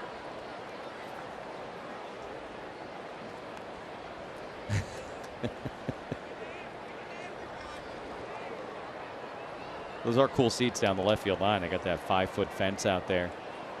Just get the opportunity to reach right out. Here's Kiner Falefa with 2 outs. And behind in the count, nothing in 2. Beware of your popcorn. Well, he's in center field today, so it's okay. Cool seats. Stammen struck out Mazara, struck out Gallo. Now he's in front of Kiner Falefa. No balls and 2 strikes. Here's the 0-2, and he reaches out, pokes it to shallow right. Franmil is there. He makes the play, and a quick 1-2-3-8 for Craig Stammen.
Bottom of the 8th inning.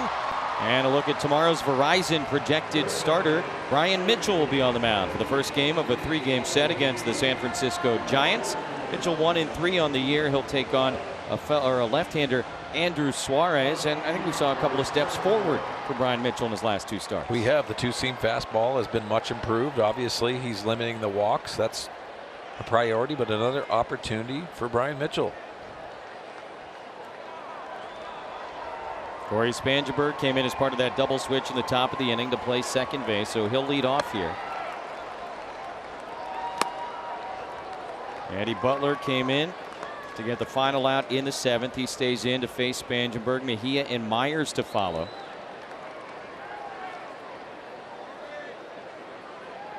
Corey appearing in his 105th big league ball game this season.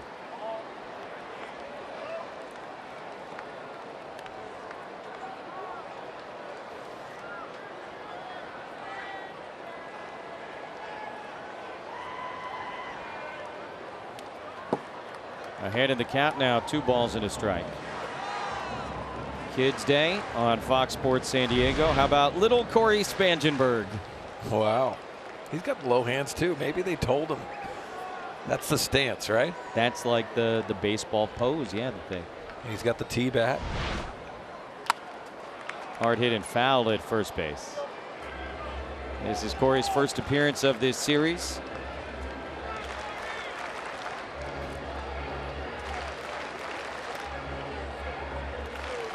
Uh-oh. Joey Gallo's back in left field. Yeah. Watch your popcorn by the 336 sign. Yep. Lino DeShields Jr. comes on defensively to play center. Going after it. Now a full count, 3-2. You mentioned Butler's struggles as of late.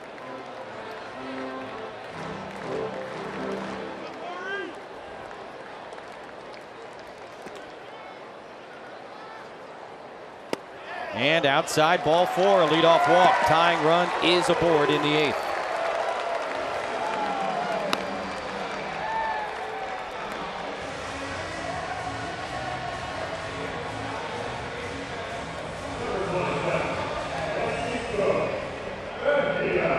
Now an opportunity for Mejia to bat left-handed for the first time. He was 0 for 3 against Minor with a strikeout.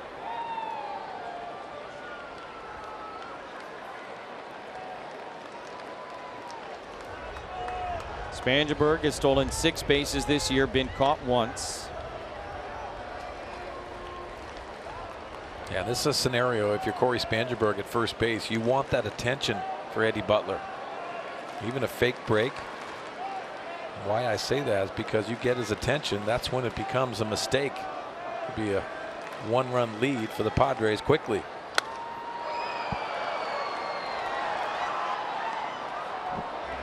Butler, a couple of years in Colorado, ended up with the Cubs. He missed a bunch of time with Chicago this year on the DL with a groin injury, and then traded to Texas late July as part of the Cole Hamels deal. Trying to reestablish himself a little bit in the American League West.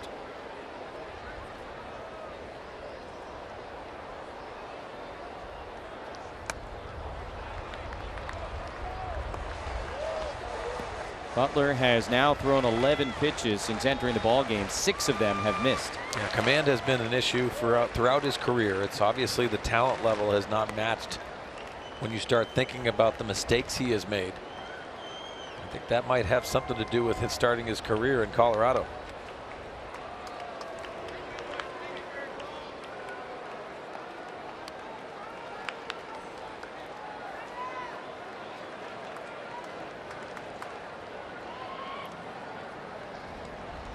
Corey's got their attention. Will he try and take a base?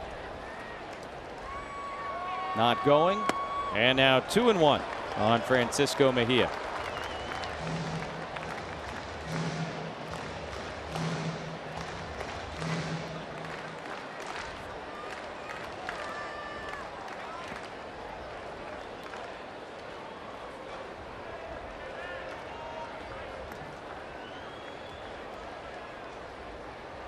Mejia with a couple of home runs in Cincinnati. Takes low, and now in the driver's seat, 3 balls and a strike as Butler continues to miss. Now, to me, this is a situation where Mejia wants to be aggressive, but a specific pitch, really in that small box in the hitting zone, his happy place.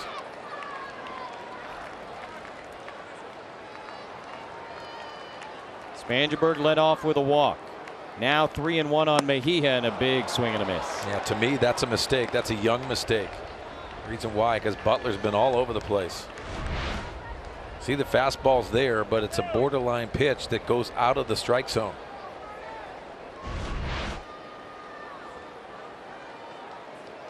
Now Andy Green's got to decide if he wants to risk putting Spangenberg on the move.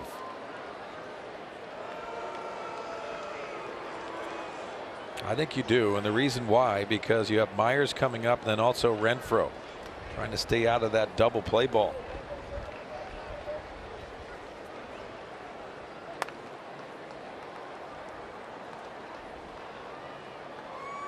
Spangenberg goes, pretty good jump, pitches inside, ball 4. It gets away, and now Spangenberg's on his way to third. He'll get there without a play. A walk, a stolen base attempt, and an error as the Padres put the pressure on Chirinos and the Rangers. You know, tough scenario for Chirinos, and why I say this, the runner is off and running. It's a borderline pitch, so he has to assume that's a called strike. He knows this is a ball, he just holds on to it. It's a borderline pitch, and he throws it down to second. Now with Corey Spangenberg running, the slide in, and the ball comes out. Good jump by Corey Spangenberg, and always has that speed that can be a game changer. Once that gets by him, ricochets into short left field. That's another base for the Padres. Profar had the glove come right off his hand. So runners on the corners with nobody out, down by a run here in the bottom of the 8th inning. Long mound visit from Doug Brocail. Spangenberg started it with a lead walk. He's now 90 feet away, representing the tying run. And yesterday's opener, Alex Claudio, who faced Myers, Reyes, Renfroe, and Hosmer in the first inning. Looks like he is hot and ready to go in the bullpen. Remember, Claudio last year had 11 saves for the Texas Rangers. He was a part-time closer, so he has that ability to pitch those much-needed innings late in tight ball games. Will an even 300 with runners in scoring position this year.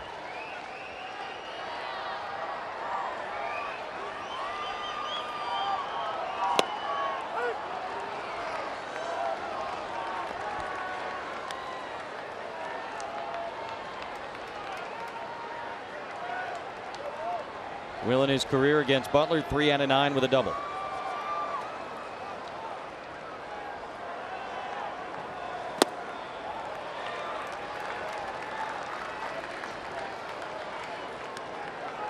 "17 pitches thrown by Butler, only 7 have been strikes. Back-to-back walks after getting Hedges on the ground ball last inning. Myers takes low, 2 balls and a strike.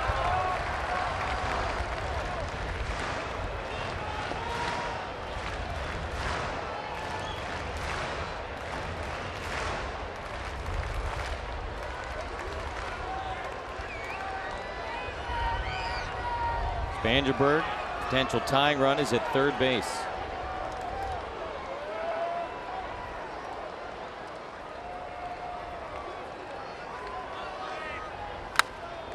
Two and two on Will Myers. He was late on that fastball. Looked like he was sitting off speed. You see the mistake by Butler. The command has been all over the place. Trying to throw that in, and it leaks over the middle of the plate.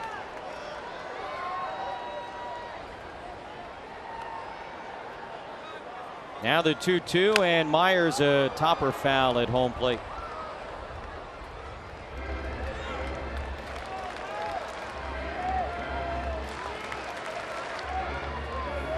Butler is battling himself as much as anything else, but also this guy.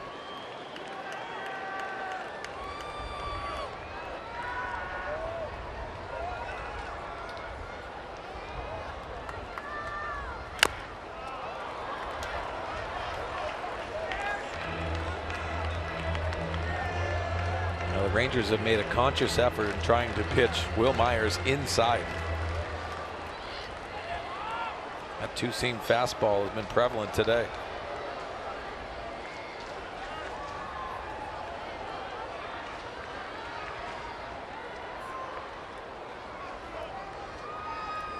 Seventh pitch of the at-bat is a changeup, and he hammers it down the left field line, but just foul. That's okay, because that's a mistake on that changeup. I like how Will Myers is firing on that. Got 2 strikes, but it was probably going to be a ball inside, but too close to take.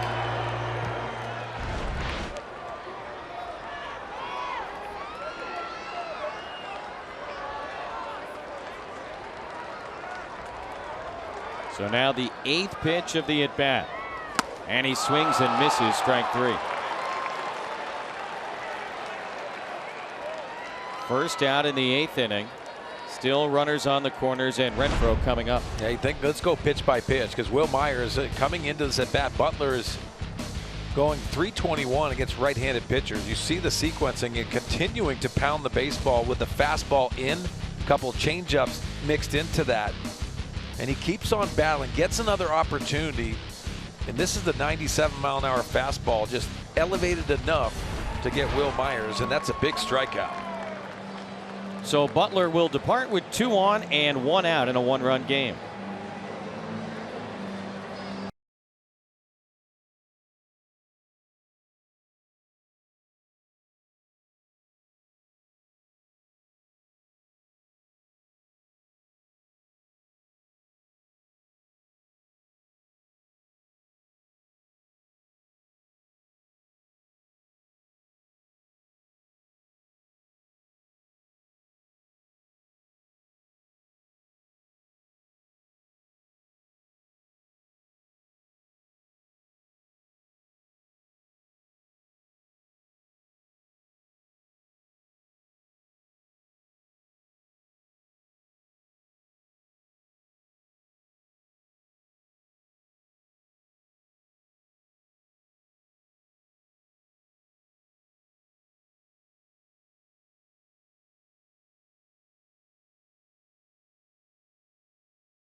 Back in the first inning. Oh boy, Kids Day. Get out your protractors, geometry students. A 45-degree launch angle, and this thing gets over the left field fence for Renfroe's team leading 23rd home run of the season.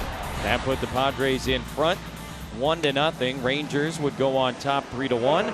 Padres have tightened it up, and now a very large moment in this game. Bottom of the 8th inning with Renfroe coming up again. Alex Claudio was the opener yesterday for the Rangers. In 1 inning of work, he allowed 1 hit. It was a double to Will Myers. He faced Renfroe and struck him out. So round 2 here for Hunter Renfroe against the left-hander Alex Claudio. Yeah, Claudio loves the changeup. Threw a lot of them yesterday, even when he started that game. It's like you look for that pitch and try to elevate it. He has had troubles against right-handed hitting, but he's got Renfroe out in front, 0-1. Padres had runners on the corners, nobody out. Now runners on the corners, 1 out.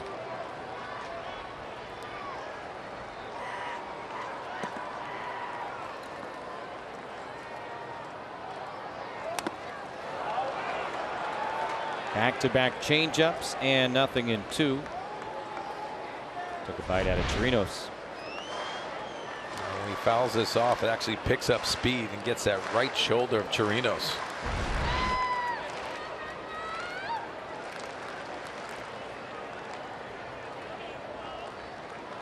You wear all the padding, all the equipment, and it finds the collarbone somehow. He's good enough. It's life as a catcher. Spangenberg at third base. Represents the potential tying run here in the 8th.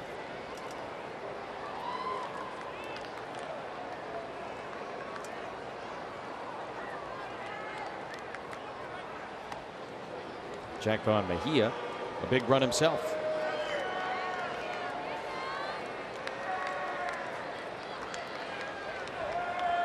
Since the home run, Renfroe has struck out and flown out. All of that was against the starter, Mike Minor.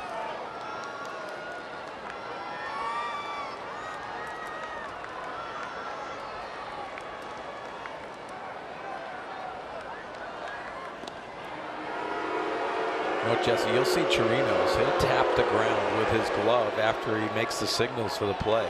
What he's trying to do is get his third baseman to understand it's probably going to be an off-speed pitch. It's the awareness. Let's see if he does it here. Here's the changeup away. Sets up way away, and they miss out there, 1-2. He's done it a couple times, and the reason why, the third baseman, you can't see the signs. So just that awareness and understanding that it's probably coming over to him if he gets out front of that baseball. Rainer Falefa appreciates that.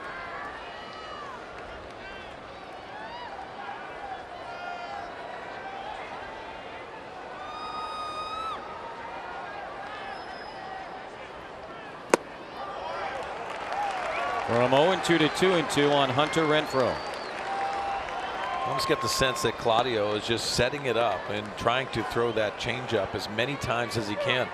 Want to give a different look in that pitch and didn't want anywhere close to the strike zone.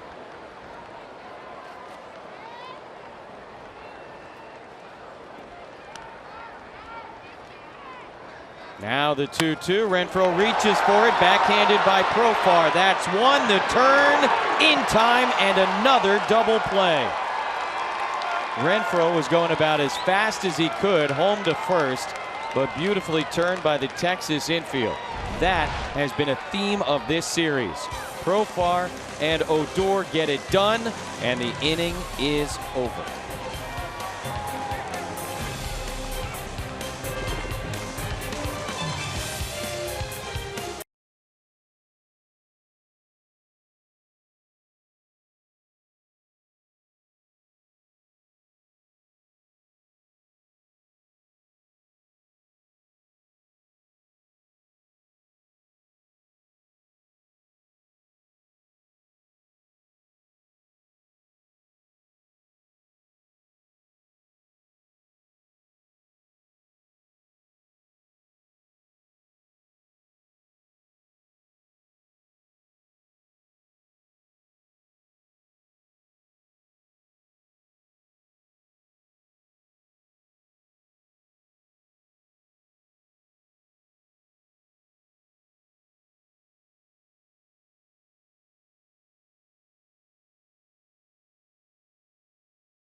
Could not cash in, and now the big right-hander Trey Wingender comes out of the bullpen to try and keep it a one-run game in the top of the 9th. And we'll revisit our keys to the game, brought to you by your San Diego Honda dealers. Well, on the Kids Day, we wanted to incorporate that in our keys to the game. Margot 2 for 3, had that triple and an RBI. Renfroe, as you saw, hitting that double play, but did have that solo home run. And Jacob Nix, much improved today. thought as the start went on, he looked a little bit better, and then he landed those curveballs and changeups that we were looking forward to today. We were saying it at the very beginning of the game. There are going to be ups and downs for these young guys, the pitchers in particular. Nick's 22 years old. This was certainly back towards a peak rather than a valley today. I agree. You know, in between starts now, going into that bullpen session, he has a lot to work on still, but has a lot to be happy about today. Trey Wingeter pitching for the second consecutive day. He faced only one batter last night. It was Adrian Beltre. He walked him, and Beltre would come in to score. That kind of got the big 6th inning going for the Rangers. He faces Ronald Guzman here as the shadows begin to creep onto the playing field at Petco Park. Thought he went, and he did. 0-2 on Guzman, who doubled and scored what is right now the run that is the difference in this game.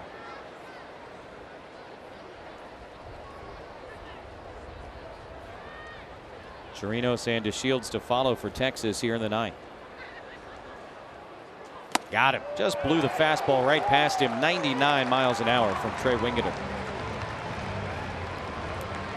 Wingeter's at his best when he's aggressive, and why not? Because you should have that when you're throwing 99 mile an hour above the barrel of Ronald Guzman. That's impressive.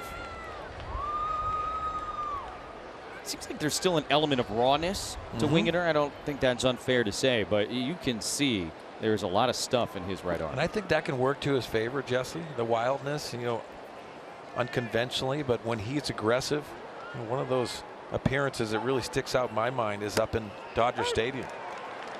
He had to fight through a tough situation and did. I think he grew up in that outing alone. OJT on the job training at the highest level. It's been the case for a lot of Padre players this year, pitchers and position players. Chirinos drove in that run in the 6th inning, the 3rd of the day for the Rangers. Had a key hit in last night's game as well.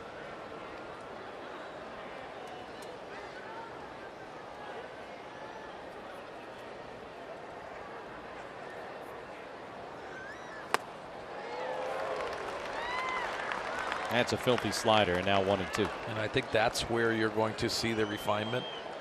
We've seen some very good sliders from Wingeter, but there's been inconsistency as well.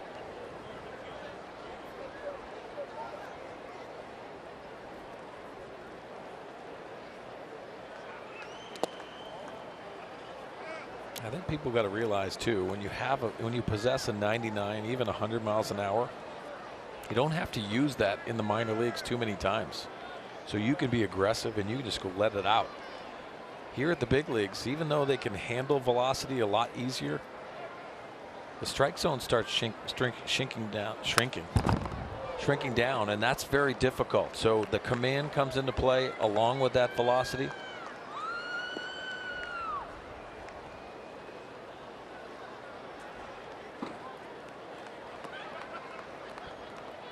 Funny, I think as fans, you know, we realize obviously that the big leagues is harder than AAA, but when you really start talking to baseball players about it, it's almost like a completely different game. Yeah, it's a big jump.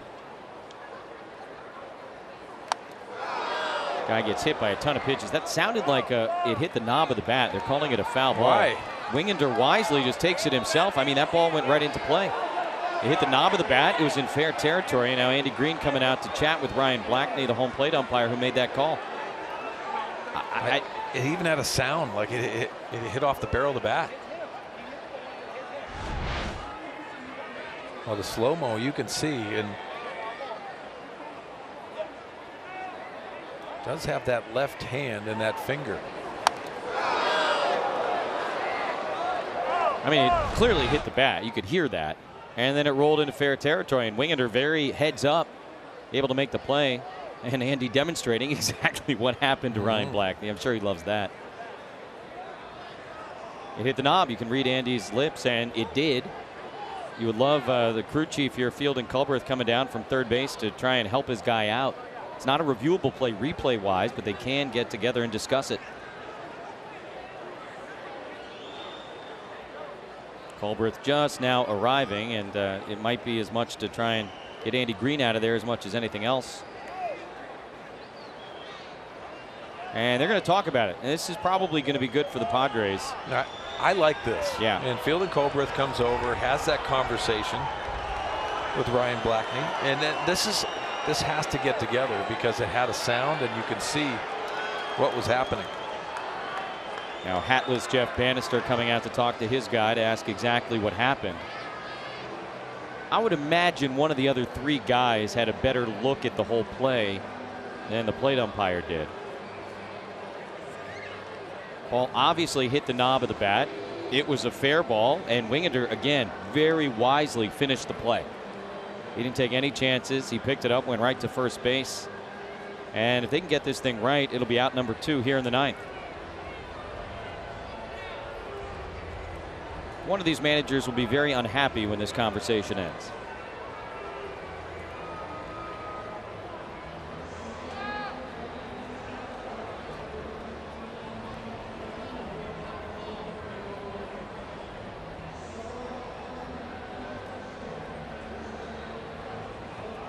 The hard thing is that they called time immediately when it was off the bat. It's a fair ball is what Andy's saying. And he's right.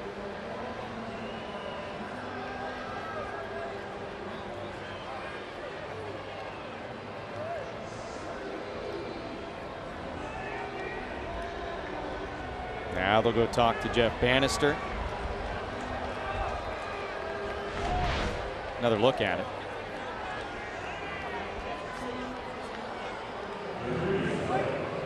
And it sounds like now they are going to put on the headsets and talk to New York. Now, fair or foul is not reviewable on the infield, but see Wingender again finishing the play, and that might be a key element to it here. Fingers don't sound that way, bats do. Well, it goes off the knob of the bat. It's going to vibrate your hand, so you're going to have that reaction. But to me, clearly, it sounded like it went off the bat. Showing it on the big screen here. You're getting some reaction from the fans as well.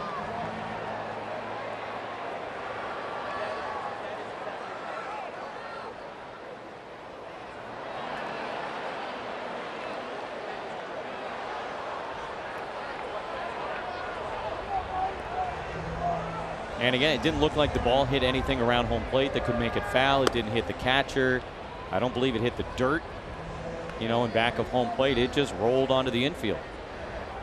Certainly a tough luck moment for Chirinos at the plate, but it happens. It sure does. Check swings. You've seen it happen so many times where guys are trying to get out of the way. But to your point, Jesse, Trey Wingender made the right play. Aggressively grabbed the ball and went over and tagged first base on his own. Trained engineering student at Auburn. Smart guy on the field and off. And a headsy moment that hopefully for him and the Padres results in it out here in a 1-run game in the 9th inning. This is a long conversation with New York. Just imagine a world, by the way, in which the umpires would take these headsets off, make a quick announcement to the crowd and the viewers here to explain what they were looking at, why, and here's the call. It's all a dream at this moment, but maybe someday in Major League Baseball.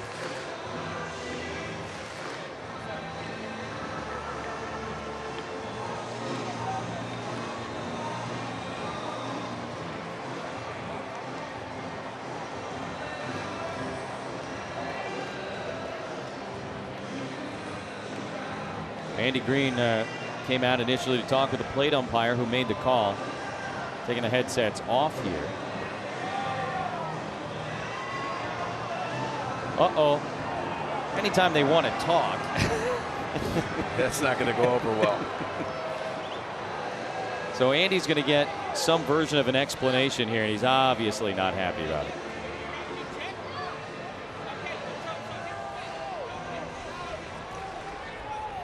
And again, we may or may not get some information from MLB after the fact. We really would love the umpires to be able to address the paying customers in the ballpark. The folks watching on television, listening on radio, be able to explain what happened. And I think Andy's out there at this point to make a point. And there he goes. He's been ejected. And he's going to get his money's worth with the crew chief fielding Culbreth. It was a fair ball. It was an out.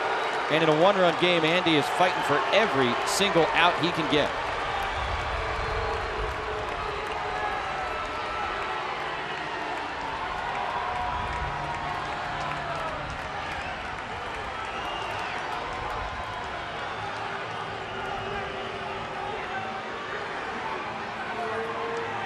I feel like Culbreth gave him a little bit of leash to argue. The rule by the books says you cannot argue with anything after review because it's not the responsibility of the umpires here.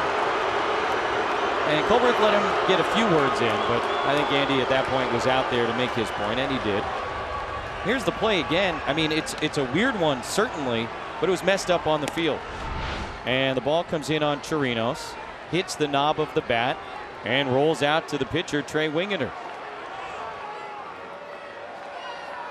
And Trey heads up. He says, hey, that's a ground ball. I mean, he is pointing. He knows. And look at this point. The plate umpire still has not done anything. He's just watching. And Wingeter takes it. Eventually, they, I guess, call it a foul ball. And now, by the way, the umpires are back on the headsets in New York, although this could just be to figure out what the count is. They can do that. And now they're saying what? It hit the knob of the bat? I understand Chirinos got hit on that left hand. They're giving him a base.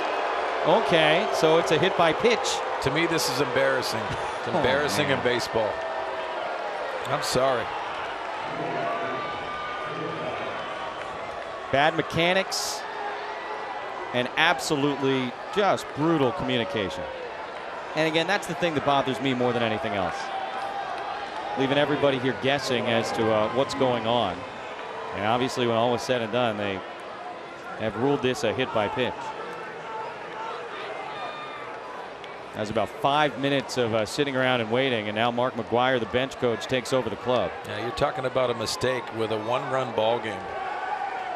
And the frustration for the Padres is very warranted.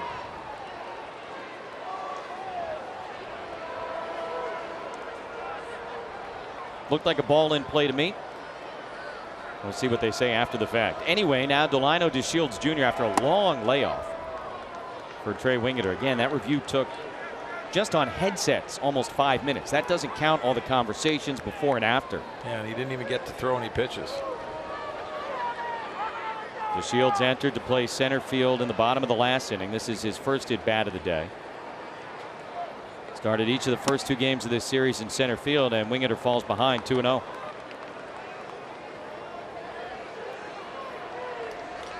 I don't understand that. Through all of the whole process and the length of time, Trey Wingeter stands out there, and then he's got to throw a pitch after 5 minutes of doing nothing.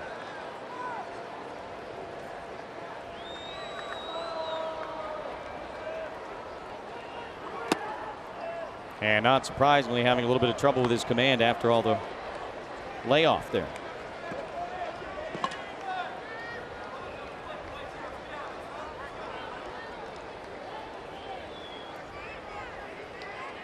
Three and 0 to Delino DeShields Jr.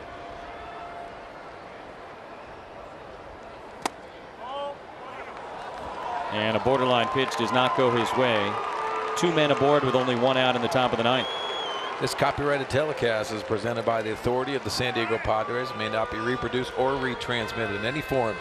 The accounts and descriptions of this game may not be disseminated without the express written consent of the San Diego Padres. So 2 on and 1 away. Pinch hitter Chin Soo Choo will be coming up. Also started the first 2 games of this series. 1 for 4 with an RBI single last night. 1 for 8 in the 2 games. And a .270 hitter on the season with 21 home runs.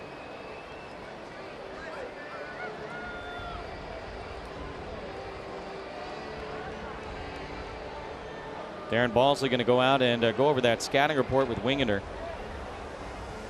Probably also try and refocus him a little bit after all the mania here in the 9th inning. Here's what I don't understand about it, and I'm not a rules book expert. I read it, I dive into it, I do study it, but I don't consider myself a rules expert the way some do. But the ball was in play, and I don't understand how you can have a hit by pitch when there's a ball in play. Am I crazy for thinking that way? No, not at all. And it had the sound, and obviously what they were looking at is maybe were they calling time at a certain point. I think Andy Green understood that he had an explanation going into the review that they went on the cans for the first time and didn't get a good response on the way back, and he had a gripe.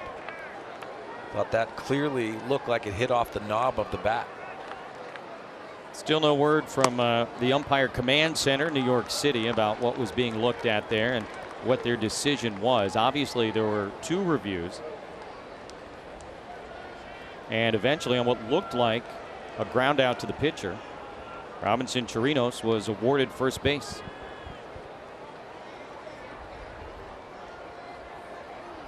One 0-2, and he just blows the fastball right by him. Now, I don't think he offered at it, but it was in play. It hit the bat in fair territory. I don't know that I've ever seen a hit by pitch on a ball in play before.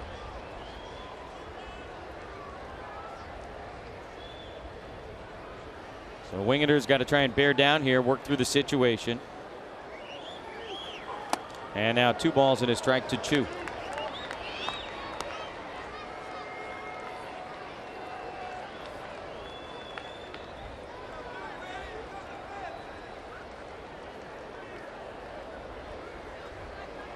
You saw the good on-base percentage.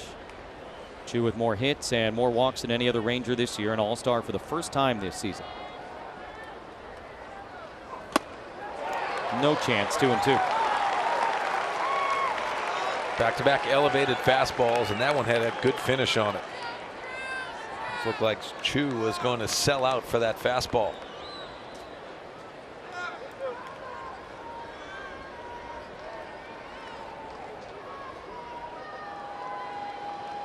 Chirinos at second base to Shields at first with 1 away.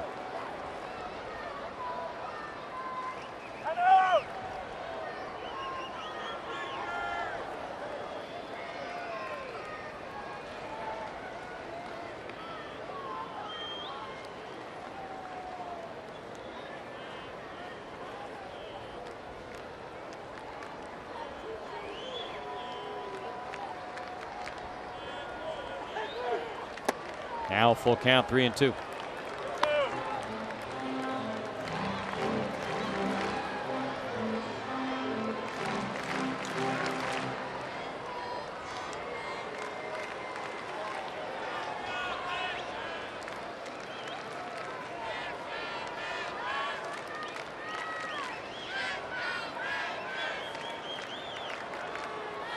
Payoff pitch to Chu is high, ball 4. Second straight walk after the layoff for Wingeter, and now the Rangers have the bases loaded, 1 out, and the top of the order coming up.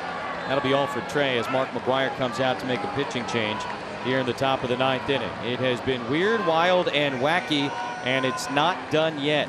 Rangers with a 3-2 lead in the top of the 9th inning. Bases loaded, 1 out, and a pitching change here at Petco Park.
the least with a hit by pitch, and then about a, I don't know, 6.5 minute layoff. The umpires try to figure that situation out, and he will depart with the bases loaded and 1 out in a 1-run game in the 9th inning. Kirby Yates going to try and do a little magic act here and keep this a 3-2 game. So here's what happened. There was 1 out. Robinson Chirinos at the plate. And Trey Wingeder comes up and in, and it sure looked and sounded like a ground ball off the knob of the bat. Wingeder went over, touched first base. They initially they ruled nothing. And then they said foul ball. And then after an ejection and multiple reviews, they decided it was a hit by pitch. Well, Jesse, if you look at that slow-mo as Andy Green is having it out with Fielding Colbreth, the crew chief, that left hand, that pinky finger is over the knob of the bat. So if it hit anything, it just grazed the bottom part of his hand. I didn't think so, but that's what they had to see on the replay. Sure sounded like it squarely hit wood. But you're right, I guess there could have been some flesh there. The interesting thing is they said they had enough evidence on replay to say it definitely hit him, which is odd. Looked like a ground ball to me. Either way, now it's Kirby time, and Yates missing with a fastball, 1-0. Odor, the leadoff hitter, is 1 for 4 today, as Kirby comes in to pitch for the first time in this series.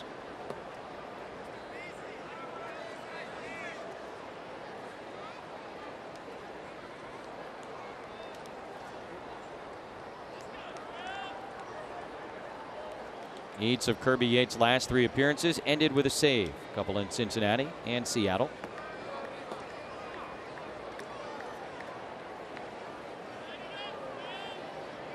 Yeah, Kirby wants to have a conversation. This is the part where Mejia has not worked with Kirby Yates too many times. So they need to get on the same page. Bases loaded, big situation, and a hitter's count.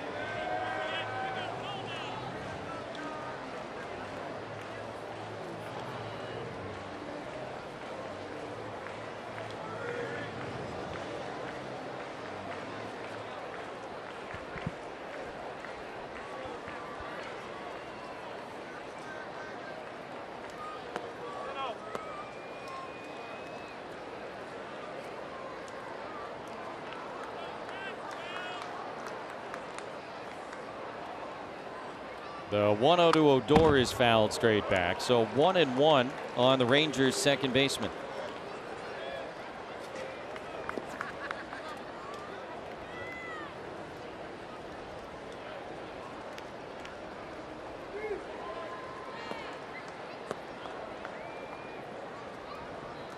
The 3 men on base have reached via a controversial hit by pitch and a couple of walks.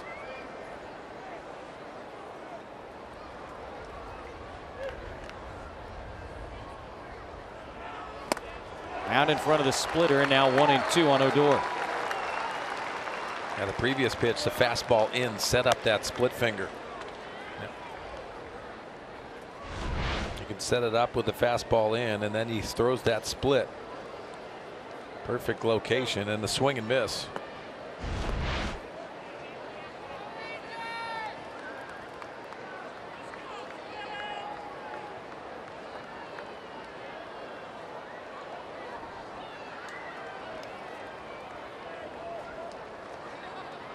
Now the 1-2, and Odor takes. Nice stop by Mejia on that splitter. Probably didn't catch a lot of guys in the minors that have the action on the split finger fastball that Kirby Yates does. It's such a good job. He pulls this one. You can see him sliding and also with the glove work.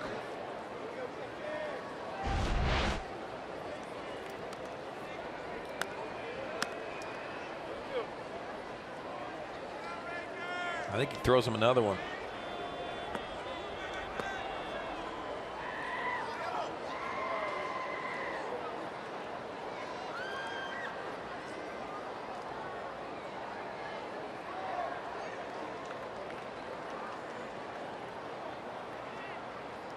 On 2-2 he does, and he strikes him out. Perfect to get Odor, and finally the middle out here in the top of the 9th. A lot of strikeouts in the Ranger lineup, but none other than this one. That's a beautiful pitch by Kirby Yates. Set him up early in the at-bat with the fastball. It's in the mind. He goes to that #1 pitch for Kirby with a split finger for the big punch out. And now this guy, Jurickson Profar, has been that guy all series long. Another big game today, the homer in the 3rd and the hustle double in the 5th. He's 2 for 3. Fouls the first one off, 0-1.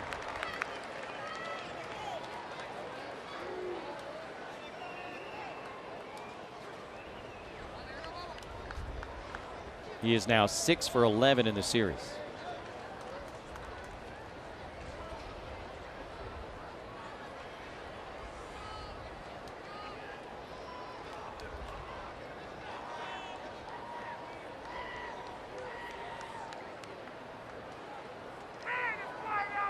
The 0-1 to Profar is fouled straight back. We got an explanation, by the way, on MLB on the 2 reviews. The first review was to check if they could review the play, which said they could not, in terms of whether there was a swing or not. So they were checking the rules, and then they said we can't challenge it. The second review, obviously, was to see if the batter was hit by a pitch, and they said that definitively the umpire in New York could see that Chirinos was hit by the pitch. Definitively. He'd be the judge. Bases loaded, 2 outs after all of that. Main thing is to try and keep this a 1-run game with Hosmer, Reyes, and Galvis coming up in the bottom of the 9th.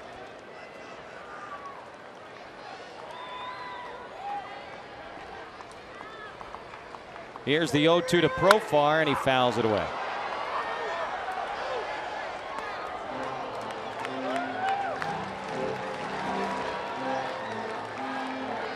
Just a tick behind that 96-mile-an-hour fastball. Maybe that split finger is in his mind. I still think he's going to get it here.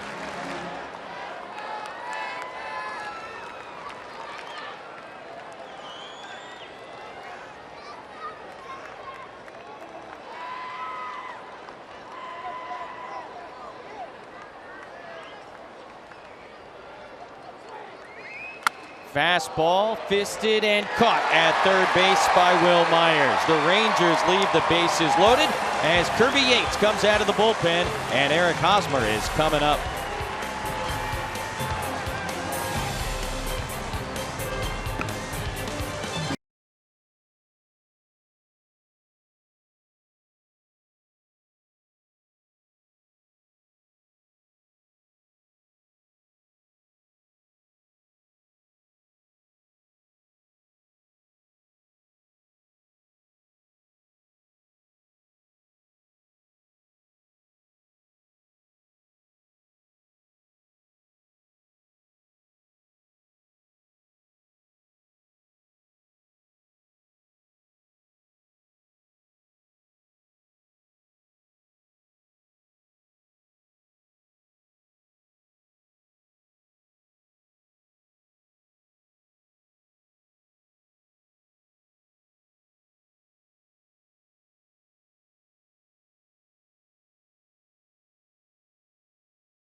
Hosmer will lead it off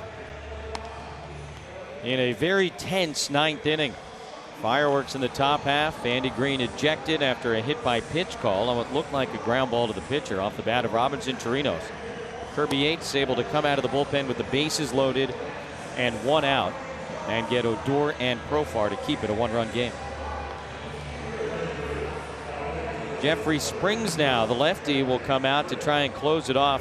Jose Leclerc probably not available after his usage as of late. So there'll be Springs, who's been used as an opener this year and who pitched a couple of really good innings on Friday night to try and get these final 3 outs for Jeff Bannister. Yeah, Jeffrey Springs against left-handed hitters. That's what Eric Hosmer is. 8 for 25, a 320 average. And a nice job against right-handers, 186 average. Call those reverse splits.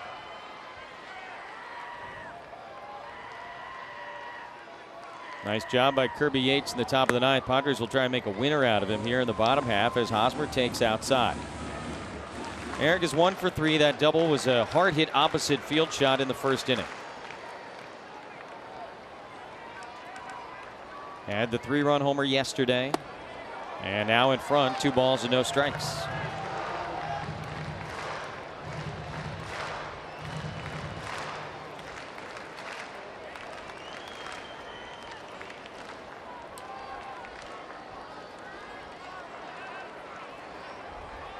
Hosmer did not face Springs when he worked 2 innings the other day. He allowed only 1 hit in the Friday night appearance. It was a single by Manuel Margot. And he got the 4th of the 4 double play balls that the Padres grounded into that night. Hosmer out in front, 2-2.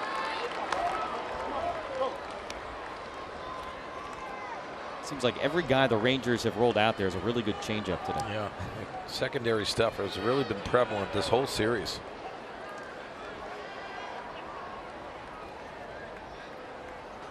Reached for and grounded to second base. So Dorr has him 1 away.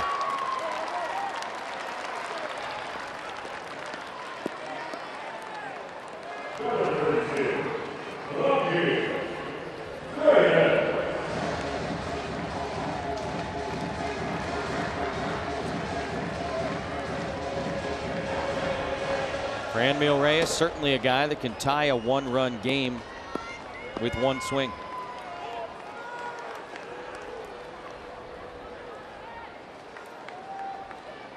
Springs out there looking for his first major league save and gets a call, strike 1.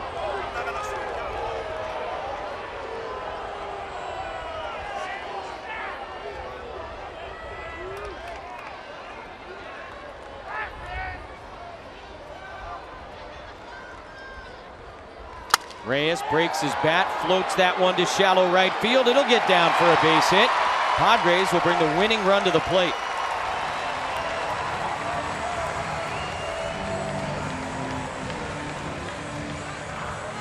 What do they say? A bloop and a blast? Well, you got to love this. This is the changeup, and it's off the plate, extending just a little bit, and Franmil Reyes dumps this into right field for a nice knock. Travis Jankowski takes over for Franmil at first base, but that's a big start. Reyes did his part, and now the guy who's probably the fastest Padre, representing the tying run, leads off of first base.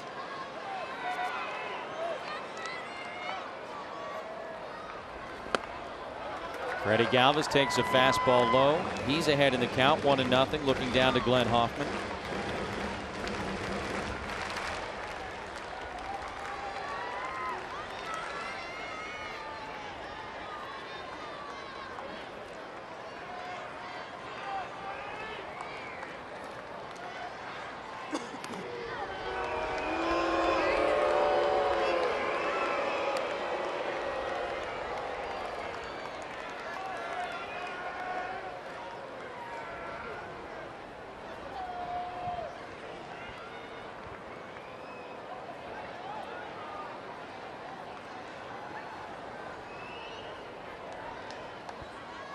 Galvis hard hit, but they had him played really well. Gallo on the run, can't get there.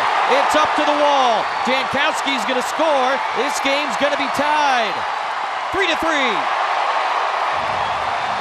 RBI double Freddie Galvis, and now the winning run is in scoring position. How clutch was that? Freddie G. Got to go back to Franmil Reyes, how he set that up, dumping that single into right field, setting it up for Freddie Galvis, who drills this ball over the left fielder Joey Gallo's glove. easily scoring is Travis Jankowski. Picking him up and putting it down in the celebration of Freddie Galvis at second base.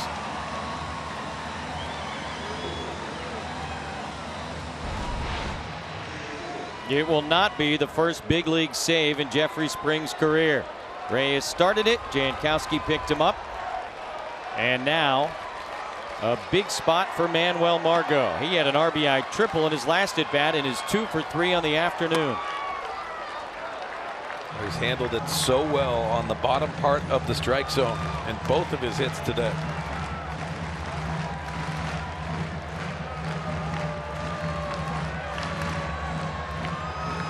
Doug Brocail goes out to have a conversation with Springs.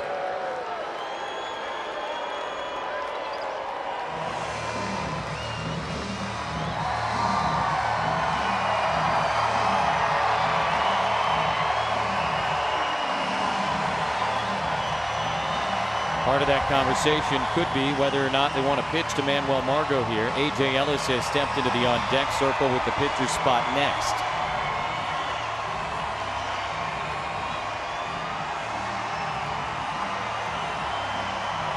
After that Freddie Galvis double, the energy has picked up in the building.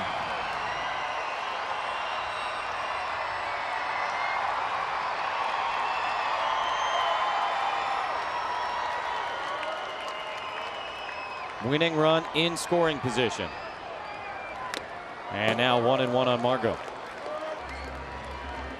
Boy, that ball hit by Galvis, they really did have him played well. Gallo was towards the left center field gap, and he just wasn't able to get there. So Freddie comes through in a big way.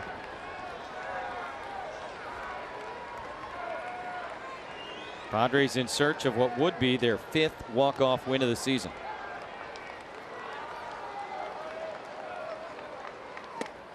Out in front, another good changeup, and now 1-2.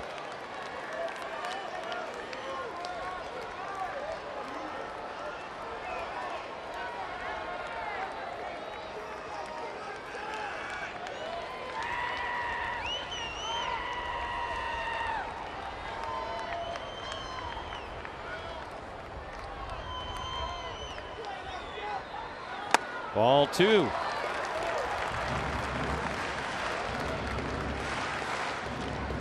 With that winning run on second base, outfielders are playing way in. Having that ability to try to throw that runner out at second base. That's to the benefit of Margot.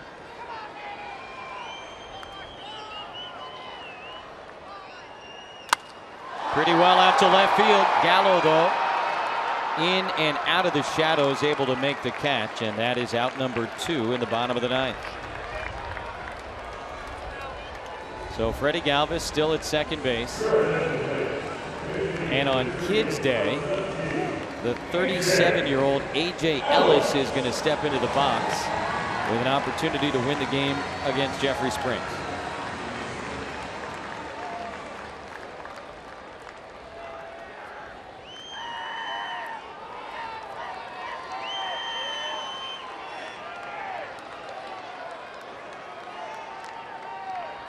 A.J. pinch hit in the game here on Friday night, his first appearance in a game since September 2nd.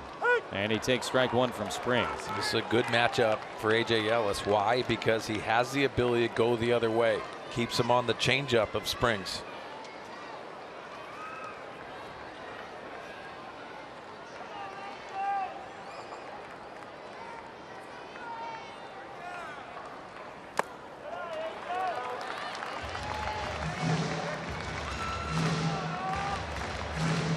Springs has Corey Spangenberg on deck if they want to mess around with a base open. But again, left-handed hitters have had more success against him this year than right-handed hitters.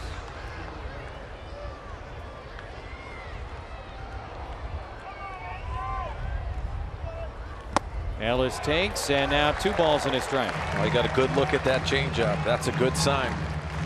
All borderline pitches to A.J. Ellis.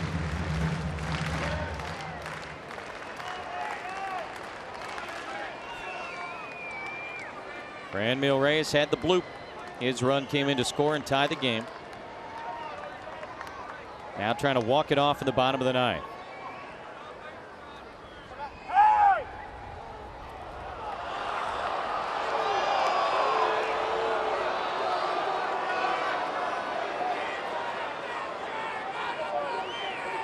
Kirby Yates came on to get the final 2 outs in the top of the inning and leave the bases loaded. He would win if the Padres can get Freddie Galvis home from second. 2-1 to Ellis. That's in the dirt, and a nice stop by Chirinos. 3-1. Now in an ideal hitter situation, I don't think Ellis is going to get an opportunity here. Even with those reverse splits we talked about, you want to go left on left in this scenario. AJ still looking for that mistake.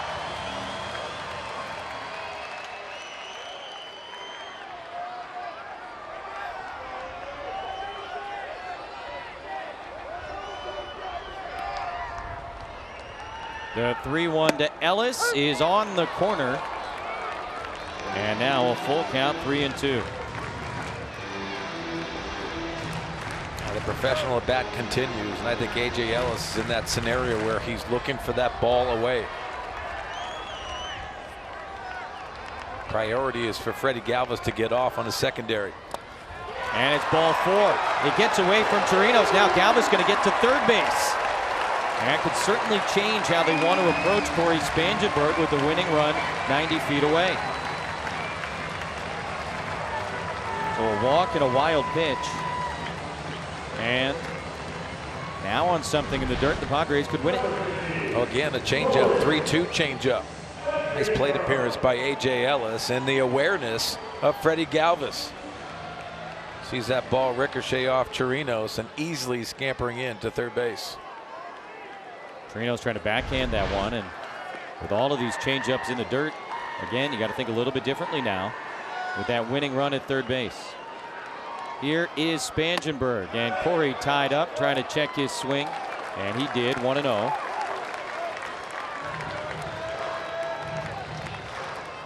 Corey has one walk-off hit in his major league career. It was very memorable, his second major league game back in 2014, a home run against the Diamondbacks.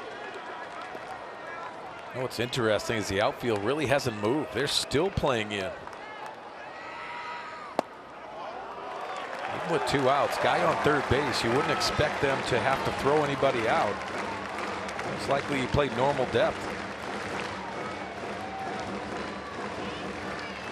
See DeShields in center field, really shallow. See if Corey can put something over their heads. Now 2-1.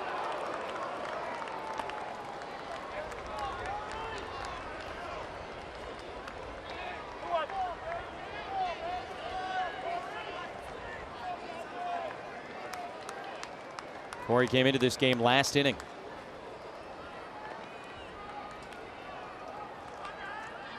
And now 3 balls and a strike. Francisco Mejia would be next.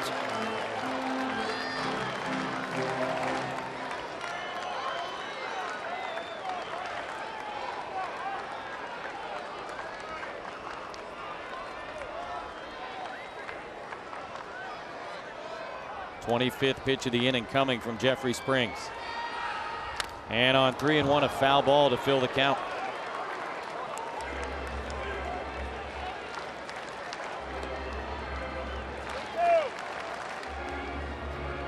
Well, with the 3-2 pitch, AJ Ellis will be off with a delivery. Puts pressure on the middle infielders, especially with Corey Spangenberg's speed.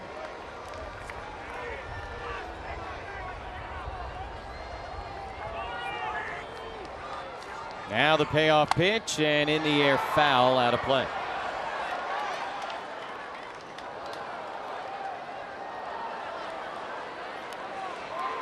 All of the drama here in the 9th inning this afternoon.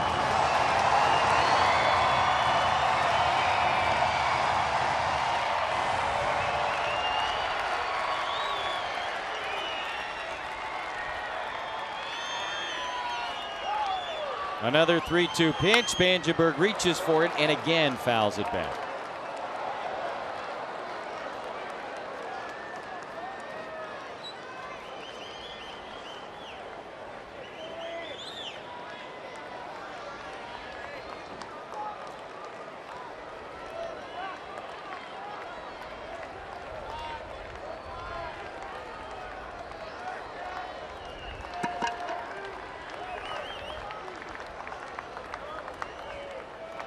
Eighth pitch of the at-bat on the way, and Spangenberg fouls this one back.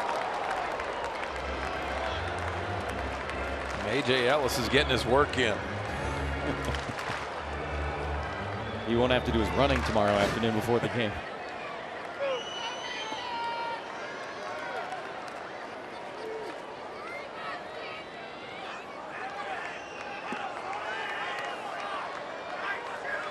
Now the ninth pitch of the at-bat. It's outside, ball 4. Back-to-back walks issued by Jeffrey Springs.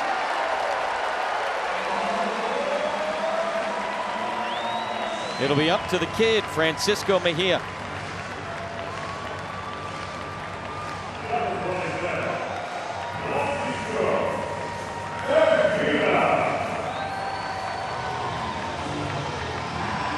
Springs and Mejia faced off on Friday night, and Francisco grounded into a double play against him. Can't do that right here. Mejia has shown that he really likes that first pitch. He's been very aggressive with every plate appearance in the big leagues. Bases loaded, 2 outs for Francisco Mejia. Nobody in the on-deck circle. Now Will Myers comes out there, but he cannot bat this inning. Mejia playing in his 10th game as a Padre. Swings at the first pitch and launches it. Oh, you gotta be kidding me. It's a grand slam. Francisco Mejia with his 3rd Major League home run. A game winner. We said it was a dramatic 9th. Padres win it. A 5-run 9th inning. 7-3. Wow.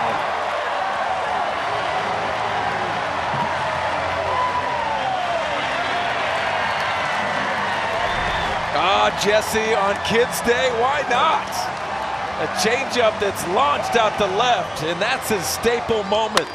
Francisco Mejia, the 22-year-old, with a bomb to end it for the Padres.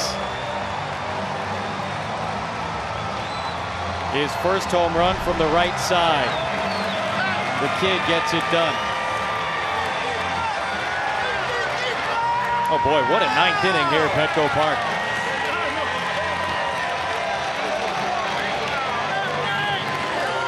Fun afternoon of baseball here in San Diego as the Padres take the final game of this 3-game series against the Texas Rangers. So much to love about that 9th inning. Franmil Reyes dumping that meaningless single into right field, setting up Freddie Galvis to tie the ball game. And then back-to-back plate appearances by A.J. Ellis and Corey Spangenberg, setting up the dramatics for Francisco Mejia. He'll take a moment for himself, soak it all in. And he's going to go talk to Bob. Boy, I mean, talk about not waiting around, getting a pitch and doing something with it. Now the changeup, and you saw a lot of them from Springs. He just stays back enough. Well, the aggressive swing, the bat speed from the right side and the left side, and a magical moment for the young Mejia.